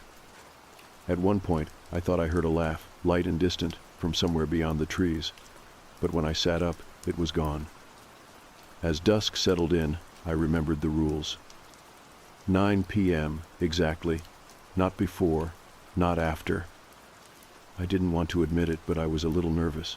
Not scared exactly, but something about being so alone, deep in unfamiliar territory, made the hairs on my arms stand up. I double-checked the doors, watching the time on my phone tick toward the hour. At 9 p.m. sharp, I locked the front and back doors. I paused after each one, listening for any sign of, I don't know, something. But there was nothing, just the jungle. I poured myself a glass of wine and sat near the window, watching as the last bits of sunlight vanished from the treetops. The house creaked softly in the cooling air. I thought about texting someone, maybe my sister or my best friend, but I decided not to. There was no signal anyway. Better to lean into the isolation, I thought. That was the point of this trip. It wasn't until after 11 that the quiet started to feel wrong. I was reading on the couch when I heard something outside. A low, rhythmic tapping. Tap, tap, tap.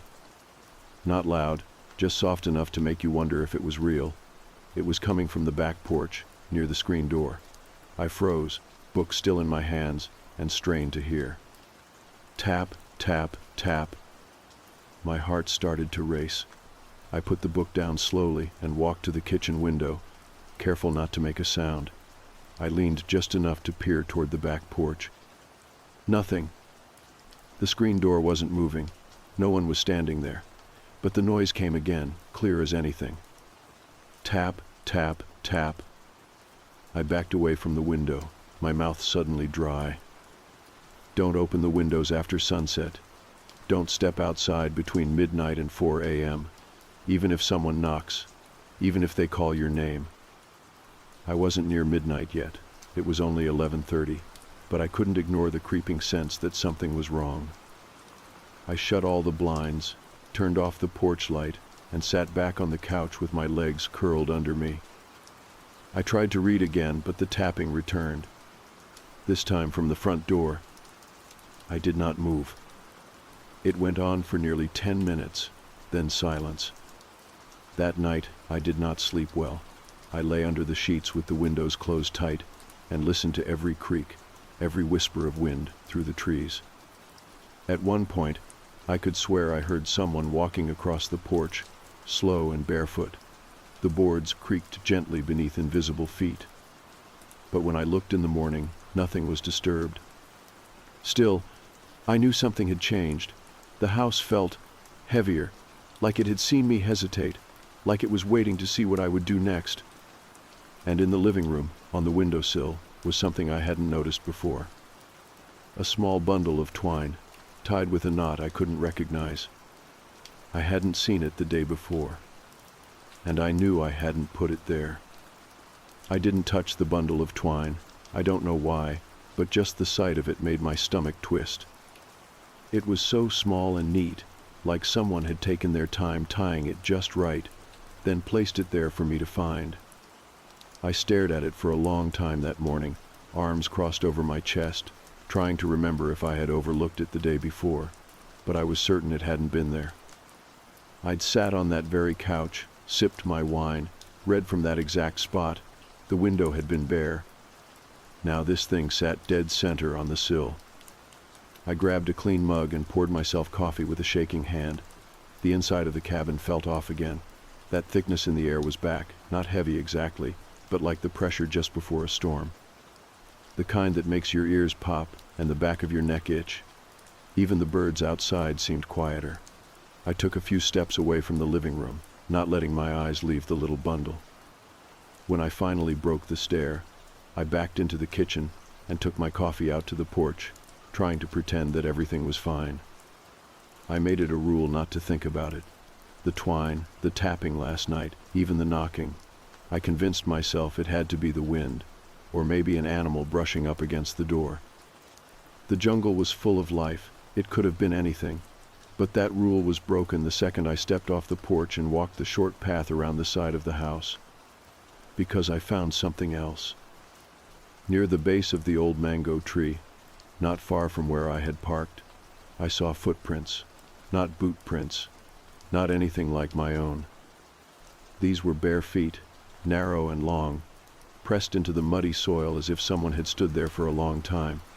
Not one or two either, a trail. As if someone had circled the tree several times before heading toward the back porch. Toward the back door. The same door I had locked right at 9 p.m. I didn't follow the trail. I stood frozen, squinting at the tracks, like they might just disappear if I blinked hard enough. They didn't. They stayed there, etched into the earth like a warning. I didn't know what to do. I went back inside, locked every door and window, and sat at the kitchen table with my coffee growing cold. I kept expecting to feel stupid.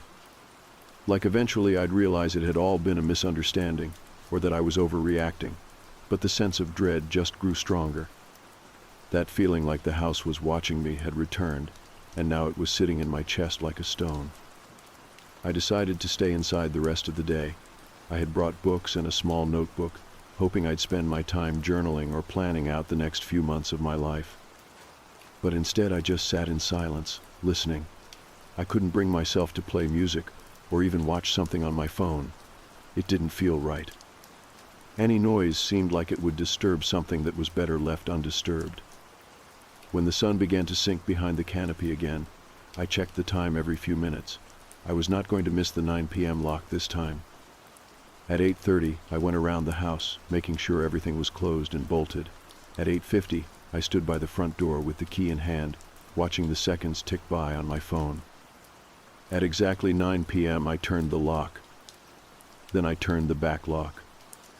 I sat on the couch again, watching the window where the bundle of twine still sat. The host's rules came back to me in flashes. Do not open the windows after dark. Do not step outside between midnight and 4 a.m. If you hear knocking, do not respond. And now I understood why those rules had been written in all caps. The silence of the house deepened with the night. It was a kind of quiet that felt unnatural. Not the absence of sound, but a presence of silence. Like something outside had swallowed the usual chirps and rustles. Like the whole world was holding its breath. I do not know how long I sat there before the tapping began. Tap, tap, tap. This time it came from the window beside the couch. The one where the bundle still sat. I went rigid, my whole body tensing as the tapping continued. Not frantic, not hurried, just soft, steady, and close. Too close. I didn't move a muscle. I kept my eyes forward, fixed on the opposite wall, my breath shallow. Tap, tap, tap. I counted in my head, 100 seconds, 200. I focused on the numbers like a mantra, as if they would keep me safe. I don't know how long it lasted, maybe 10 minutes, maybe 20. Then it stopped. I sat there for a long time after the sound vanished. I do not remember falling asleep, but eventually I did. I woke to the soft morning light filtering through the cracks in the blinds and the gentle chirping of birds. It was like waking from a nightmare that had no real shape, only weight. The heaviness in my limbs, the dryness in my mouth, the ache behind my eyes. I stood up, stretching my stiff back, and when I turned to look at the windowsill, the bundle was gone. I didn't know whether to feel relief or horror. Had something taken it? Had it moved on its own? Had I somehow removed it without remembering? I walked around the house, scanning every surface, every shelf, and every corner. No sign of it. That's when I noticed something else, a smell, faint but distinct, like burned wood and wet moss. I followed it slowly, cautiously, toward the back door. At the base of the doorframe, right where the wood met the floor, was a symbol, drawn in thin black ash, a circle with a crooked line through it and something like an eye in the center. It hadn't been there before. I would have seen it. I had locked that door myself. Now the circle stared back at me. I didn't clean it. I didn't even touch it. I backed away, my mind trying to decide what to do. I wanted to leave. I wanted to grab my bag and run to the car and never look back. But a small, awful thought began to creep into my head. What if leaving made things worse? What if these rules weren't just for during the stay? What if I had already broken something I could not fix? And what if it was already inside? I didn't touch the symbol. I just stood there staring at it, unsure what it meant or why it felt like it had always been meant for me. The black ash had sunk into the grooves of the old wooden floor, like it had been there for years, not hours. I knew it wasn't there the night before. I was certain. But something about the way it sat so perfectly at the base of the door told me it belonged, that it was supposed to be found. The day outside was bright. Sunlight poured in through the trees and splashed against the windows, but inside the cabin it was still dim, still quiet, too quiet. I made coffee like I always did. I needed something warm in my hands, something to focus on. I didn't look at the back door again. I didn't look at the floor. By the time the coffee was ready, I had almost convinced myself it was a prank, a strange joke left by the host. Or maybe even another guest had left the symbol and forgotten to mention it. But no matter how many excuses I made, none of them sat right, especially not when I sat back down in the living room and saw what had replaced the bundle of twine. It was a feather. Not just any feather either. This one was long and dark, almost black, with edges that shimmered green in the light. It had been placed on the windowsill exactly where the twine had been, perfectly centered. I didn't move for a long time. Eventually I stood up slowly, like any sudden movement might trigger something. I backed into the kitchen, coffee clutched to my chest like a shield, and grabbed my phone off the counter. I went into my email app and opened the message from Leilani again, the original welcome message, the one with the rules. I scrolled through it, line by line, hoping there would be something I had missed, something about objects that moved, symbols drawn on floors, but there was nothing new. The words stared back at me just as they had before, the same warnings, the same times, the same instructions to follow exactly. But the line about new objects, that still stuck with me. If you find any object in the house that wasn't there when you arrived, do not touch it. Do not look directly at the carving. Email us immediately. There was no carving this time, just a feather. So I typed out another message to Leilani, explaining what I found. I didn't expect a fast reply, but within moments my screen lit up. Do not touch it. Do not move it. Cover all mirrors, all of them. Do this now, before dark. That was all it said. No explanation, no greeting, just that instruction, cover the mirrors. I stared at the screen for a long time before pushing myself into motion. I grabbed the towels and spare sheets from the hallway closet and began covering every mirror in the cabin. There weren't many. One in the bathroom, one above the dresser in the bedroom, a small round one in the hallway. I made sure they were all covered securely, then stood in the center of the cabin, heart racing, waiting for something to change. But nothing did. For the rest of the day, I stayed inside, barely moving. I didn't eat much. My appetite had vanished. I kept thinking about the feather, about the symbol on the floor, about the strange knocking the night before, and now the mirrors. Why the mirrors? By the time the sun started to go down, I was counting the seconds to 9 p.m. When the minute changed, I locked every door again, this time triple-checking each one. I stayed near the front of the cabin, too scared to go into the back hallway, where the bathroom mirror had been. I didn't even like looking in that direction. The covered glass felt like it was humming. Watching. That night there was no knocking, no tapping, but something far worse happened. I woke up around 2 in the morning to a sound I couldn't place. It wasn't from outside.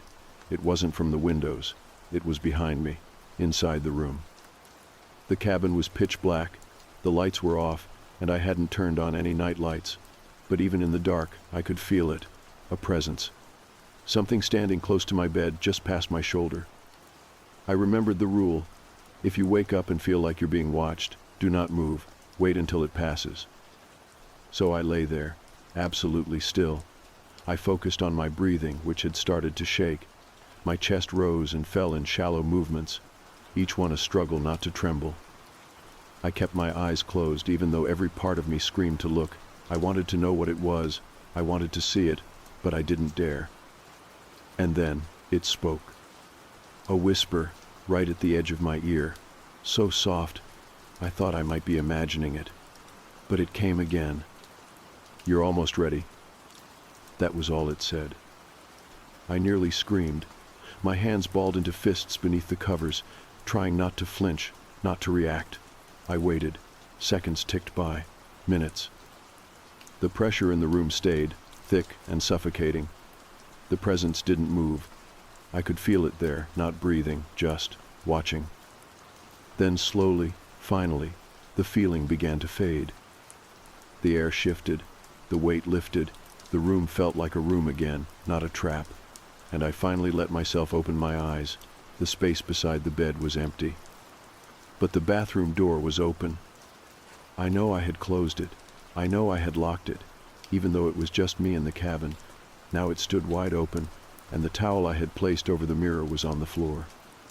I didn't go in. I waited until morning, until the sun was high enough to feel safe. Then I took a quick look.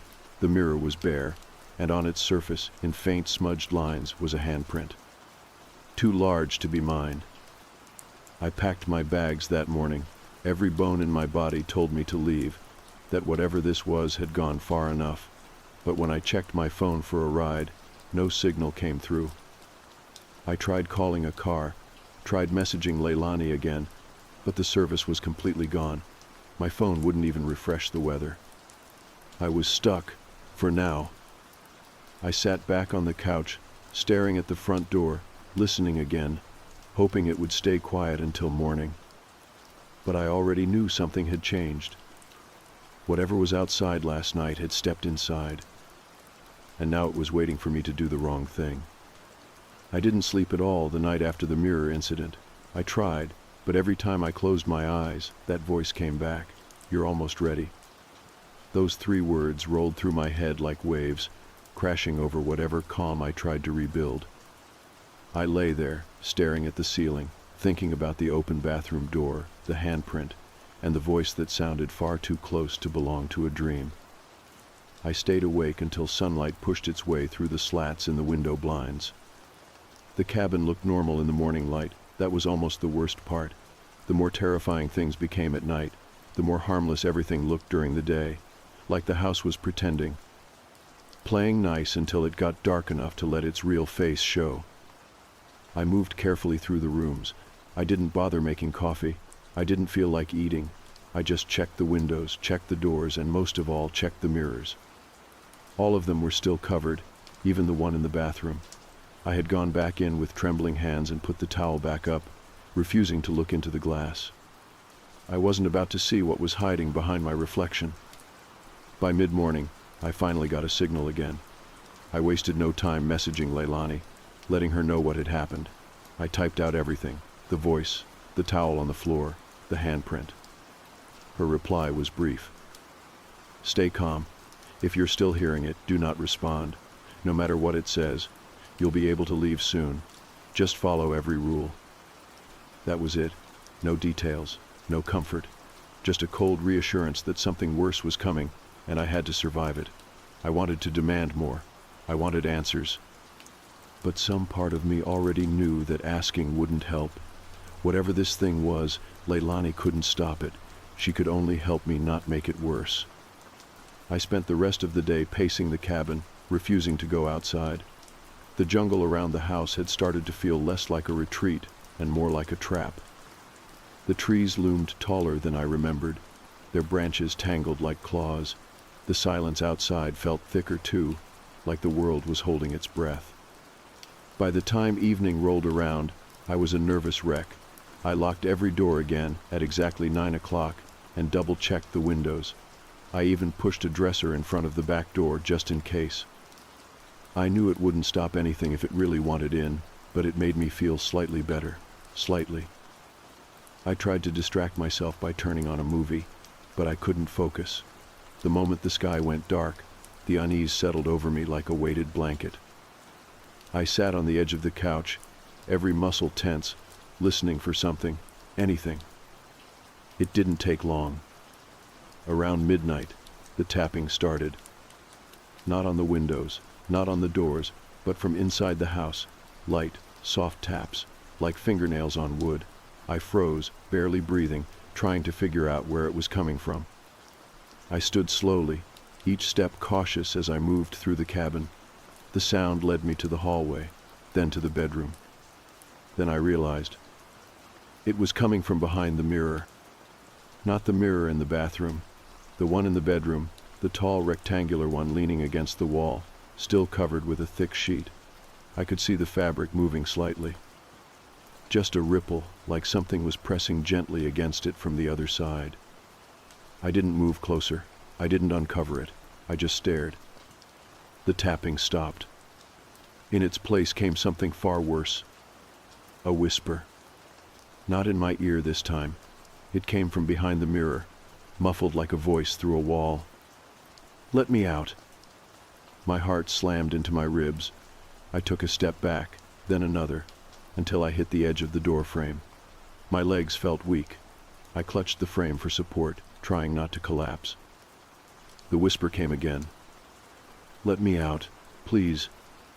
It was a trick. I knew it. Whatever was behind the mirror wasn't a person. It wasn't something trapped. It was something pretending, trying to make me help it, trying to make me open the way. I backed down the hallway without turning my back to it. When I reached the living room again, I collapsed onto the couch and stared at the ceiling, trying to breathe. I stayed that way until the first light of dawn filtered in through the windows. When the sun was fully up, I grabbed the salt from the kitchen and walked to every corner of the house. I sprinkled it carefully, mumbling whatever words came to mind, just to keep myself from panicking. I didn't know if the salt helped, but it was something. It felt like control, like a barrier. That day, I didn't hear from Leilani. I sent another message, asking what the voice was, what it meant by almost ready. I told her I needed to leave, that I couldn't take one more night. There was no reply. The silence felt worse than the whispers. By evening, I had packed my bag. I didn't care what she said. I was done. I was going to leave as soon as the sun rose. I'd make the hike back to the road if I had to. No signal, no car, I didn't care. I just needed to get away. When 9 p.m. came, I locked the doors again, but it felt pointless now, like it was all a show, something to keep me distracted while the real danger crept closer. I barely slept. I sat on the couch with every light on, gripping the bag and waiting for morning. But morning didn't come. Not at first. I looked at my phone around 6 a.m. and blinked.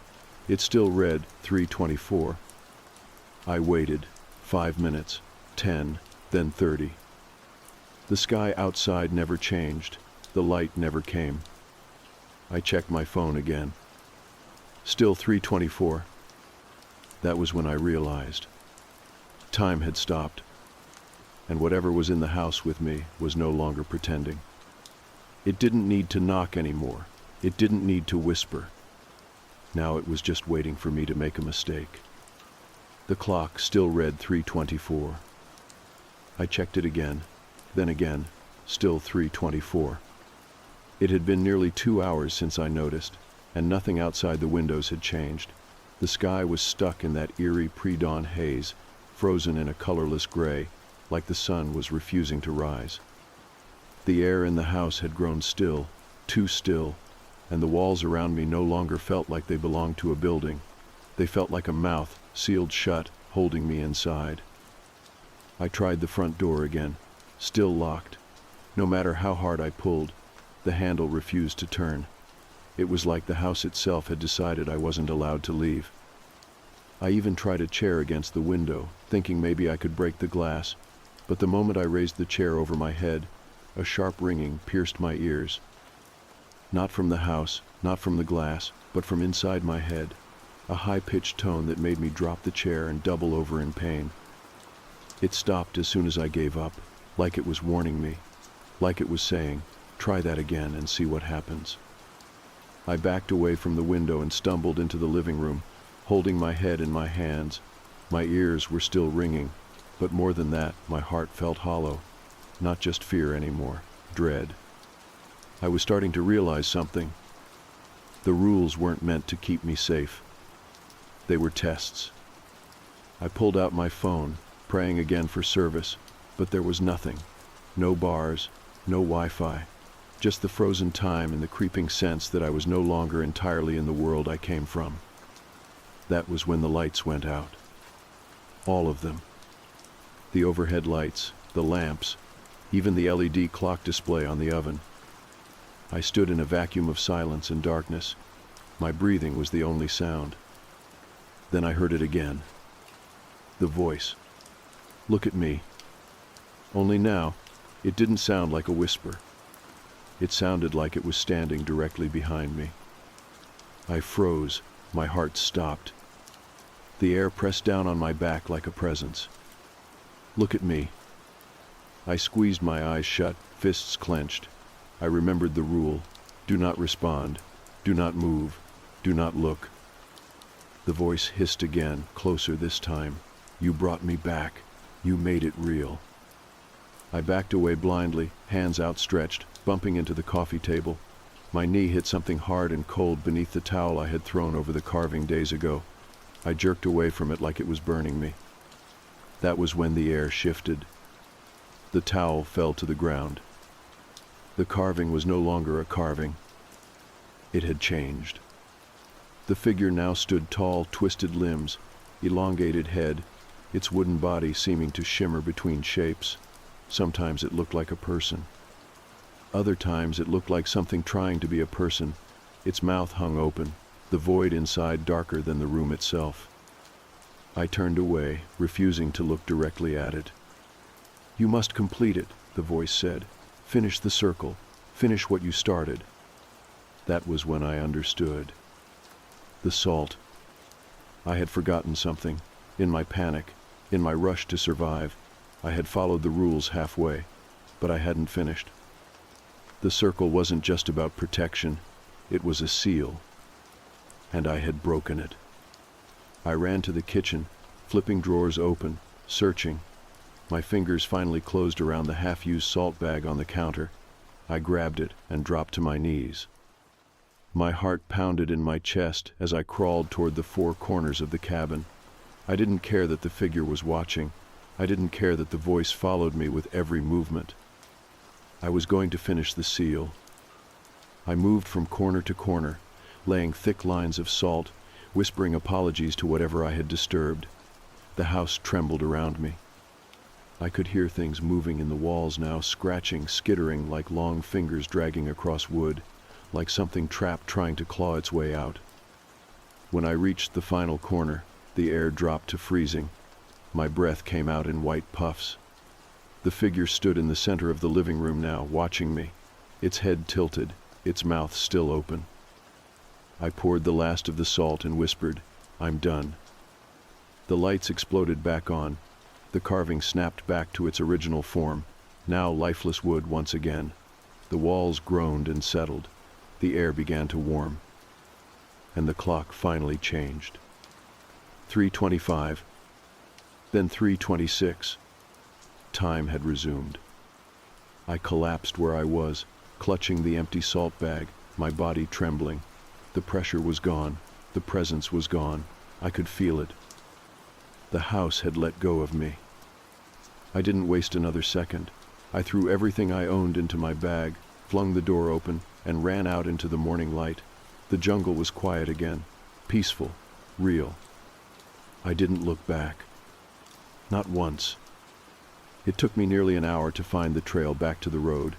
My phone finally got service again about halfway through, and I called the first cab company that answered. I gave them a random intersection miles away from the house and waited there under the rising sun. When the driver pulled up, he took one look at my face and didn't ask a single question.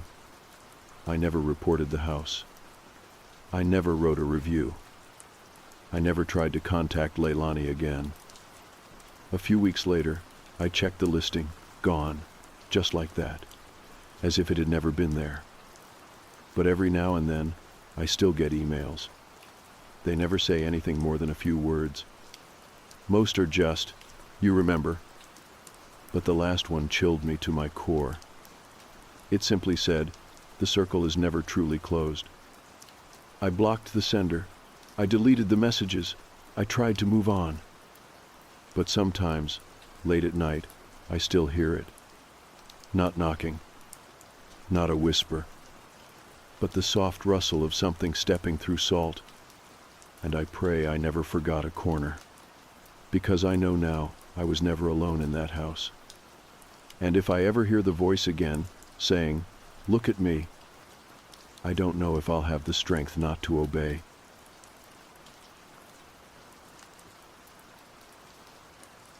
When I agreed to look after a farm for a week, I thought it would be a relaxing break, the kind of place with creaky floorboards, warm sunrises, and nothing but bird song and fresh vegetables.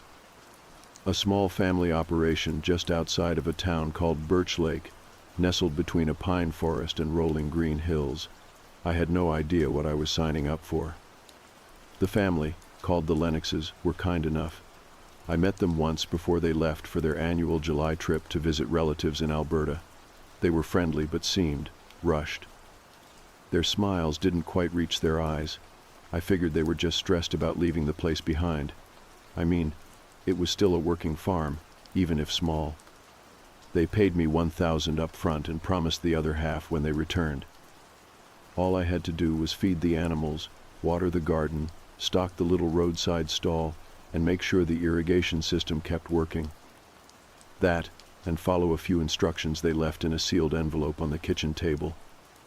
When I opened it, I found a handwritten list of rules, and not just normal farm instructions. These were weird. I read them twice before the weight of them really started to sink in. Dear Mia, thank you so much for caring for the farm while we're away. To ensure everything runs smoothly and safely, please follow the list below closely. 1. Feed the chickens and goats at exactly 5:30 in the morning. If you're late, they get loud and restless. It's best not to find out how loud. 2. When pruning the raspberry patch, only cut the dry, brittle branches. Wear the thick gloves hanging in the shed. If you get scratched, disinfect immediately and call doctor. Harlan at the clinic in town. 3. The sunflower patch requires almost no attention. However, if any sunflower is facing a different direction from the others, go inside and lock the door. Do not return to the field until morning. 4. If you hear any animal sounds after sunset, especially howling or scratching, stay inside. The pens are secure. There is no need to investigate noises outside at night. 5. Do not enter the corn maze. If you hear crying or laughter from within, ignore it. The maze is off limits to visitors and caretakers alike. 6. The goats are light sleepers and may be awake at odd hours. This is normal. Do not be alarmed if you see them standing near the fence late at night. 7. Help yourself to any vegetables from the main garden. However, do not eat any apples from the eastern corner of the orchard. 8. We no longer use scarecrows. If you see one, return to the house immediately, close all curtains, and stay inside until morning. 9. Restock the roadside produce stand in the morning and again before sunset. Bring everything unsold inside at night. 10. Please remember, we do not have pigs. Thank you again. Be safe. Sincerely, the Lennox family. At first I laughed, not out loud, but just one of those little chuckles you do when something catches you off guard. I figured some of it was old family superstition or leftover folklore from whoever owned the land before. I didn't grow up on a farm, so maybe that's just how these people did things. I folded the note and tucked it into the back of my notebook. That first evening, I got right to work. The sun was already beginning to dip, casting a soft orange glow through the trees. I started with the goats. There were only 5 of them, mostly calm except for one that kept bumping into me with its little horn nubs. They huddled around the feeding trough, munching on pellets as I tried not to step in any mess. The chickens were next, pecking around my feet as I scattered feed. They made curious little clucks and warbles, watching me like they were waiting for me to mess up. They seemed easy enough. But then I looked up. Across the yard, just past the wooden fence that bordered the sunflower patch, I saw it. A single sunflower, turned completely away from the others. While the rest pointed west, toward the setting sun, this one faced me directly. At first I thought it was just wind, or maybe some odd growth pattern, but something about it made my skin prickle. It didn't sway like the others. It was still, like it was watching. I remembered the rule: go inside, lock the door. I tried not to walk too fast as I made my way back to the house. Halfway there, I turned to glance behind me. The sunflower had shifted slightly, just enough that it was still looking straight at me from its place at the edge of the field. I stepped up onto the porch, opened the front door, and shut it behind me, twisting the lock with slightly shaky fingers. I told myself I was being dramatic, that flowers couldn't look at people. But I kept the blinds drawn anyway. Later, I made pasta and sat in the tiny farmhouse kitchen with my meal, glancing occasionally out the window. The sunflower wasn't visible from there. I was half convinced I had imagined it being off. It must have been the wind, just the light, something like that. The house was cozy but old, the kind of place where every floorboard creaks and the pipes let out random groans at night. I had always liked older houses, but that night, every sound seemed too loud, too deliberate. I went to bed around 10, reading a few pages of a book before sleep took over. But sometime later, I woke with a start. My room was dark, and the air felt cold, like the temperature had dropped suddenly. Then I heard it. A faint voice, high-pitched, fragile. "Help me." I sat up, heart pounding. I glanced at the window. My room overlooked the edge of the corn maze, though I could only see a bit of it through the foggy glass. Another voice, same tone, same direction. "Please, help me." I swung my legs over the bed and crept to the window. The wind had picked up, rustling the stalks gently. I cracked the window open. There it was again. A child's voice, crying, somewhere deep in the maze. I remembered the rule, do not enter. But what if there really was a child, someone hurt, lost? I hesitated, then I shouted into the dark. "I hear you. Stay where you are. I'm coming." No response. The stalks began to shift. Something moved within them, large and deliberate. My instincts screamed at me to run. Whatever was inside that corn maze was not a child. I slammed the window shut, pulled down the blinds, and locked the latch tight. My hands were trembling. I backed away from the glass and tried not to look back. I did not sleep for the rest of the night. Morning came slowly, and when the sun finally crept over the trees, I peeled myself out of bed. I had not slept more than an hour. Every creak in the house had set my nerves on edge. I stayed up with all the lights on, clutching the instructions the Lennoxes had left me, reading and rereading them until I could nearly recite them by heart. That voice from the cornfield echoed in my head over and over, like a loop stuck in my ears. I stumbled downstairs and made a pot of coffee in the ancient machine sitting on the counter. The smell helped bring me back to reality a little, as did the sunlight streaming through the windows. The fog in my mind started to clear, and I convinced myself it had all been a bad dream. Or maybe a real animal had wandered too close to the house, and my imagination had run wild. That explanation made the most sense.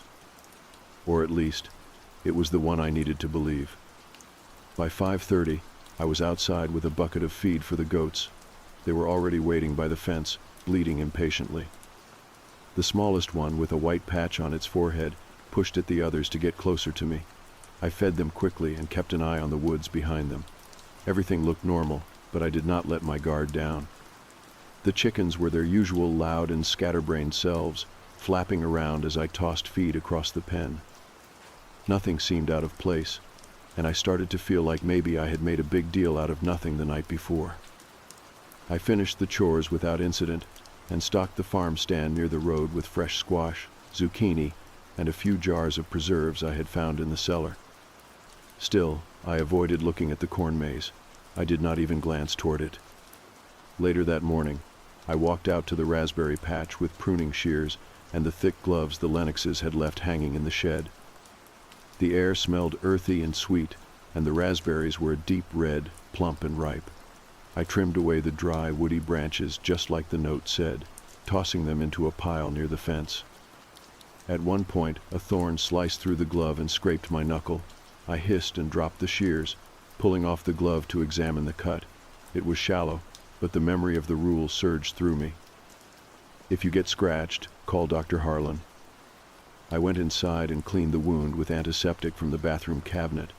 The Lennoxes had left a business card taped to the fridge with Dr. Harlan's number, so I called it. A kind voice picked up and listened patiently as I explained what happened. She told me to keep it clean, watch for any swelling or strange colors, and call again if anything changed. Her tone was calm but measured, like she had gotten this call before. That afternoon I tried to keep busy. I refilled the animal water troughs, pulled weeds from the garden, and swept the porch.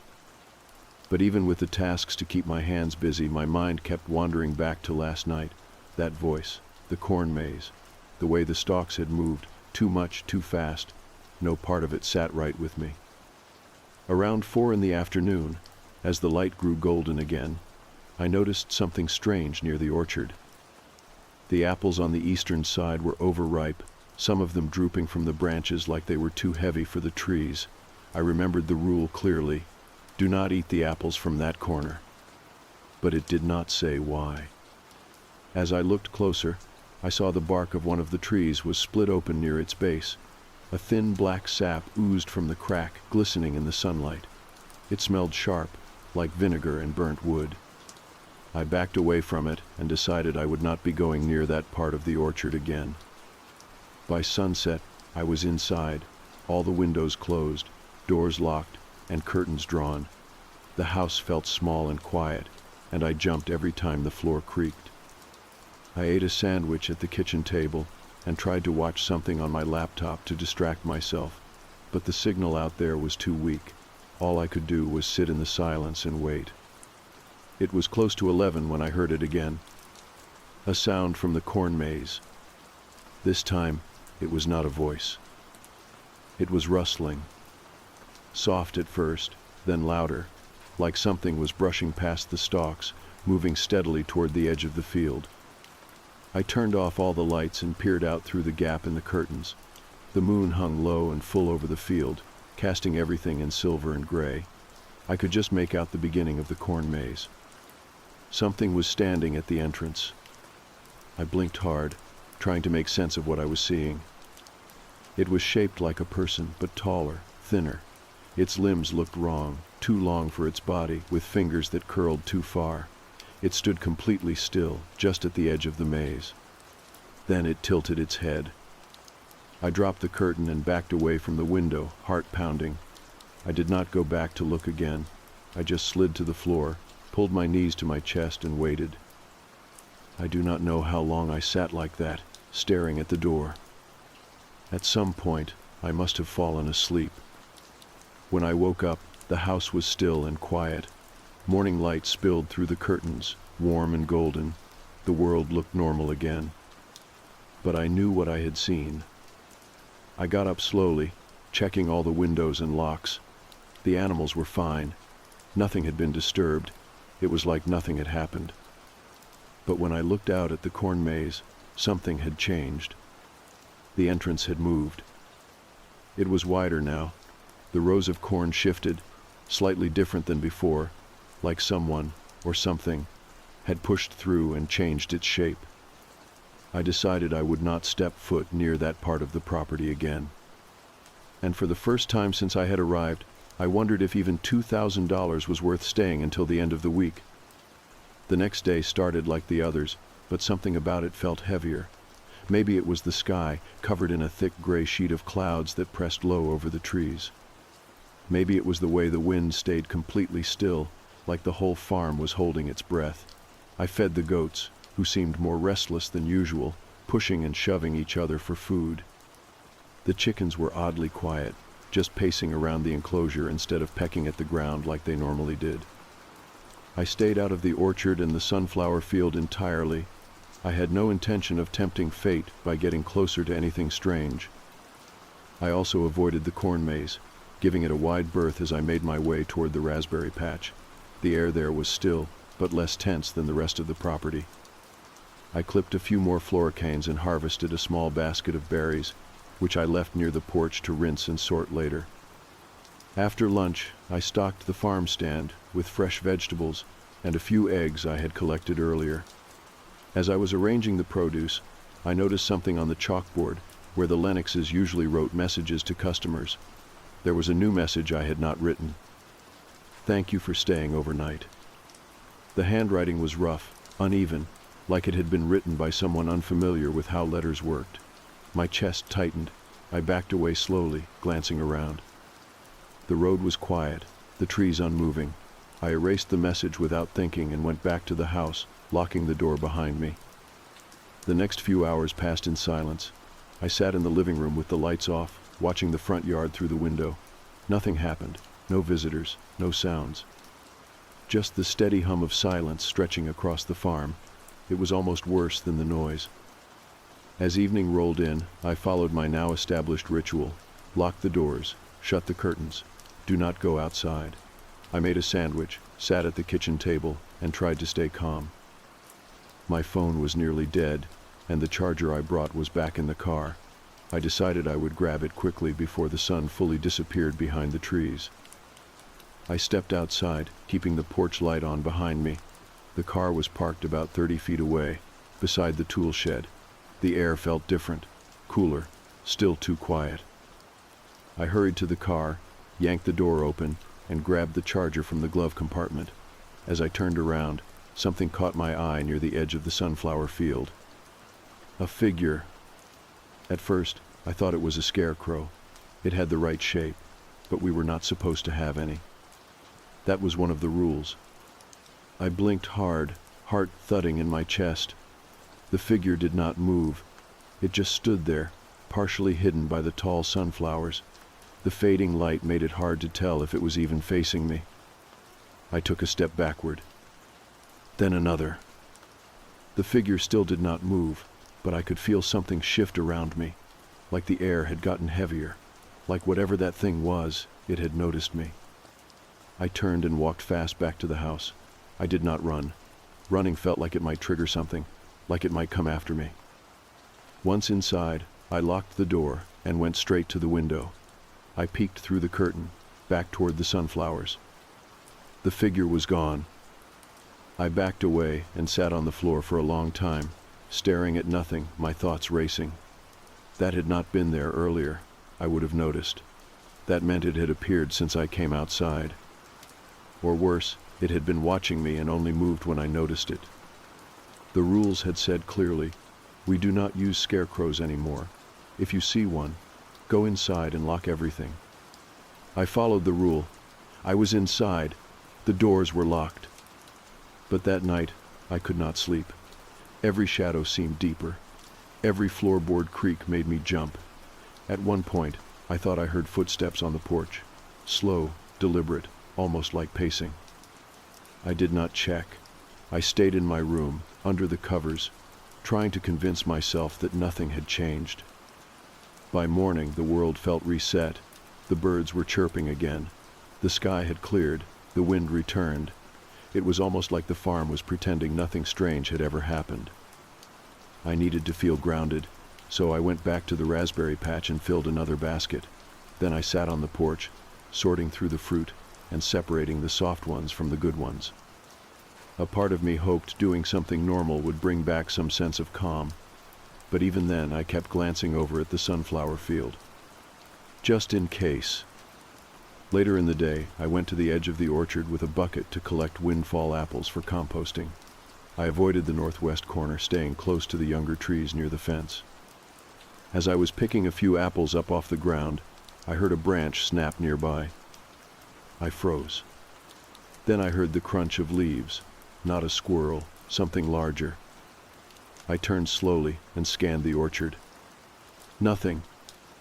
But the feeling of being watched came over me again, that prickling sensation on the back of my neck. I dropped the bucket and walked back to the house without looking back. I locked the door, went to the window, and peeked through the curtain. Again, I saw nothing. But I knew something was there. That night, I sat with the rule sheet again. My hands were shaking. I read the rules one more time. I could almost feel the Lennoxes whispering them in my ear. No scarecrows. No corn maze. No leaving after dark. No eating those apples. And above all, follow every rule, every time. Because I was starting to understand something awful. These rules were not there to protect the farm from the world.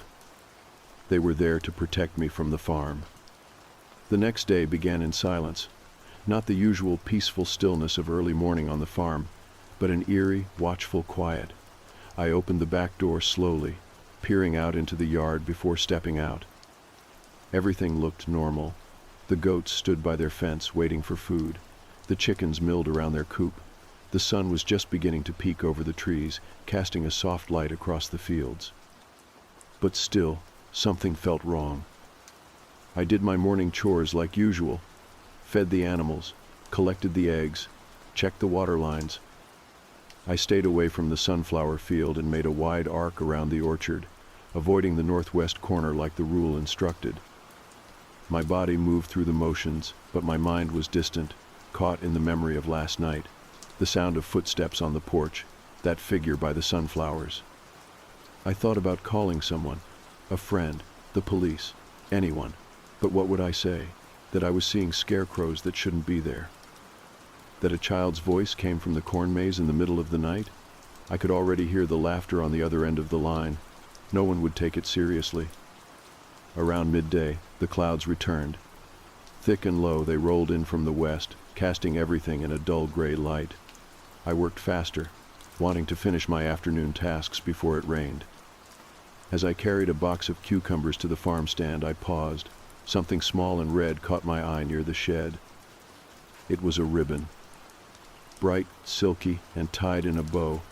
It fluttered gently in the breeze, caught on a bush by the side of the path. I knew I hadn't seen it there before. And as I moved closer, I realized the ribbon looked new, not weathered, not old, like it had been placed there recently. I stared at it for a long moment before plucking it free and tucking it into my pocket. Maybe it belonged to one of the previous caretakers. Maybe it had blown in from a neighbor's property. But that explanation didn't sit well with me. Back at the house, I tucked the ribbon into a drawer and locked the doors again. I kept glancing out the window, half expecting to see something waiting for me. The clouds thickened as the day dragged on, and a steady wind picked up, rattling the shutters and rustling the trees. By early evening the rain started, a soft drizzle at first, then heavier, slapping against the roof and windows in waves. I closed the last of the shutters and turned on a few lamps, trying to make the house feel less like a bunker and more like a home. I ate dinner in silence, the only sound the patter of rain and the creaking of the old wooden walls. Just before I went to bed, I checked the locks one last time. As I passed the living room window, I noticed something strange in the distance, through the small crack in the curtain, the sunflower field. It was lit. Not brightly, not like someone had strung up lights or anything, but there was a faint glow coming from the center, like moonlight, but the moon was hidden behind clouds. I should have ignored it. I should have walked away. But something pulled at me, that same curious part of me that had made me keep walking when I first heard the bells. That made me look back when I should have kept moving forward. I grabbed the flashlight from the kitchen and turned it on. I hesitated at the door, telling myself I'd only take a quick look. I'd stay on the porch. I wouldn't go far. The rain had slowed to a mist, and the air smelled like wet soil and grass. I stepped onto the porch and aimed the beam of light toward the sunflower field. At first, I saw nothing. Then, slowly, I noticed them. The sunflowers. All of them had turned, every single one. and now they were facing the house. My breath caught in my throat. I took a step back, but the porch creaked under my weight, and something moved near the edge of the field. I whipped the flashlight over and caught a glimpse of something dark and tall vanishing between the stalks. That was enough. I bolted back inside, locked the door, and didn't look outside again, not that night. Sleep was impossible. I lay in bed, fully dressed, listening to the sounds of the house, the wind outside, the distant creaks of wood contracting and expanding. At some point, I must have drifted off, because when I opened my eyes again, the sun was up. The farm looked normal, bright, peaceful. The sunflowers were all facing east again, as they should. I made a point not to go near them. I did my chores quietly, half expecting something to go wrong with every step. Later that afternoon, as I was putting tools away in the shed, I heard a knock on the front door. A sharp, precise knock. I froze. There should be no one out here. The Lennoxes had not mentioned any deliveries or visits. The nearest neighbor was 2 miles away. I stepped out of the shed slowly and looked toward the house. A figure stood at the front door. From behind, they looked ordinary enough. A man in a blue jacket, holding something under one arm. He knocked again, more impatient this time. I started walking up the path, calling out, "Hello?" The man didn't turn around. "Can I help you?" I called again. He turned, slowly. His face was blank, unmoving, like a doll's. His eyes were glassy and wide, and his mouth didn't move. He raised the object in his hands, a basket filled with apples. Apples from the northwest corner. He started walking toward me, slowly but deliberately. I didn't wait to see what would happen next. I turned and sprinted into the woods behind the shed, not stopping until the house was out of sight, and the only thing around me was trees. The woods behind the farmhouse were thick with undergrowth, and I stumbled more than once as I ran. Branches scratched at my arms, leaves smacked against my face, but I kept going. I didn't dare look behind me. I didn't want to see if the man with the basket was following. After what felt like forever, I finally collapsed near an old stone wall that marked the edge of the Lennox property. My breath came in ragged gasps, and I crouched low, listening. But there were no footsteps, no crackling twigs, just the steady rustle of leaves in the wind and the pounding of my heart in my ears. I stayed there for nearly an hour, hidden in a thicket of brambles. Eventually, I worked up the courage to creep back toward the farmhouse, circling wide and keeping close to the trees. When I finally caught sight of the house, it looked untouched, peaceful even. The sunflowers swayed gently in the breeze, the goats bleated from their pen, and the man was gone. I stood there, unsure if I should even go back inside, but I didn't have many options. My car was still parked beside the house, and there was nowhere else to go unless I wanted to hike several miles through backcountry. So I crept back toward the house, checking every window before unlocking the back door and stepping inside. The house smelled faintly of cinnamon and old wood. Everything was exactly how I'd left it. I checked every room, top to bottom. The basket of apples was gone, not a single red fruit in sight. But I noticed something else on the kitchen table, a small folded piece of paper. I picked it up, hesitated, then opened it. "Emily, thank you for your help. The land remembers kindness. We hope you'll continue caring for it, as it has cared for us. The Lennoxes." The handwriting was different. It was smoother, more formal than the note I'd originally received. There was no smiley face, no quirky little sign-off, just those short, quiet sentences. I sat down at the kitchen table, the paper still in my hand. Something had shifted. I could feel it. Maybe I had passed some sort of test. Maybe surviving the fourth night meant something. I didn't know. But I felt the tension in the air ease just a little. The dread that had clung to me like a shadow was still there, but fainter, as if it were retreating. That night, I slept for the first time in days. No whispers, no footsteps, no nightmares. Just silence, and the gentle creak of the old house settling into itself. Over the next few days, things returned to a strange sort of normal. I followed every rule with the discipline of a soldier. I never left the house after sunset. I ignored the corn maze completely. I didn't glance at the sunflowers no matter how much they rustled. I didn't touch the apples. I didn't acknowledge anything that didn't belong. The animals seemed calmer, too. The goats stopped bleating at nothing in the dark. The chickens no longer clustered nervously by the coop door. Even the air smelled cleaner, like the storm had washed something away.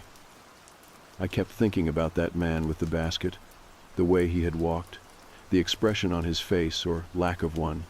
Was it someone the Lennoxes had known, someone who had broken the rules long before me? There were too many questions, and I knew now that this place didn't give answers. It gave warnings, and if you were lucky, it gave time. On my last day, the morning of the 7th day, I rose with the sun. I made one final loop around the property. I fed the animals, stocked the farm stand. I even gathered a basket of strawberries from the lower field, not the orchard, not the northwest corner, just the rows of strawberries tucked safely between the goat pen and the shed. When I came back to the house, there was another envelope waiting for me. It sat on the kitchen table like it had been there the whole time. Inside was the other half of the stipend, and another note. Emily, you did well. Better than most. Thank you. Please don't come back. The Lennoxes. I stared at that last line for a long time. It wasn't threatening. It wasn't ominous. It was a request, a warning, a kindness. I had followed the rules. I had done my job. And now I was being told to go, to live, and to forget. I packed my things quietly. My phone, still with barely a signal, finally buzzed as I pulled onto the dirt road that led away from the property. Messages from friends, unread emails, life returning to normal. It felt strange, unnatural, like stepping into sunlight after being underground for too long. I didn't look back. As I drove, the trees grew thinner, the air felt lighter, and by the time I reached the town an hour later, I almost believed it had all been some strange dream. But sometimes in the early morning, when I'm alone and everything's quiet, I still hear it, a soft rustling, a gentle creak. The sound of something out there, watching, waiting, remembering. I never contacted the Lennoxes again. I didn't ask how they knew what I had seen. I didn't ask about the child's voice or the man with the apples. I didn't ask about the sunflower that turned to watch me. I just left it all behind. And every time I pass a farm or a field or see a scarecrow standing silent and still, I look the other way. Because some rules are made to keep you safe, and others are made to keep you from ever returning.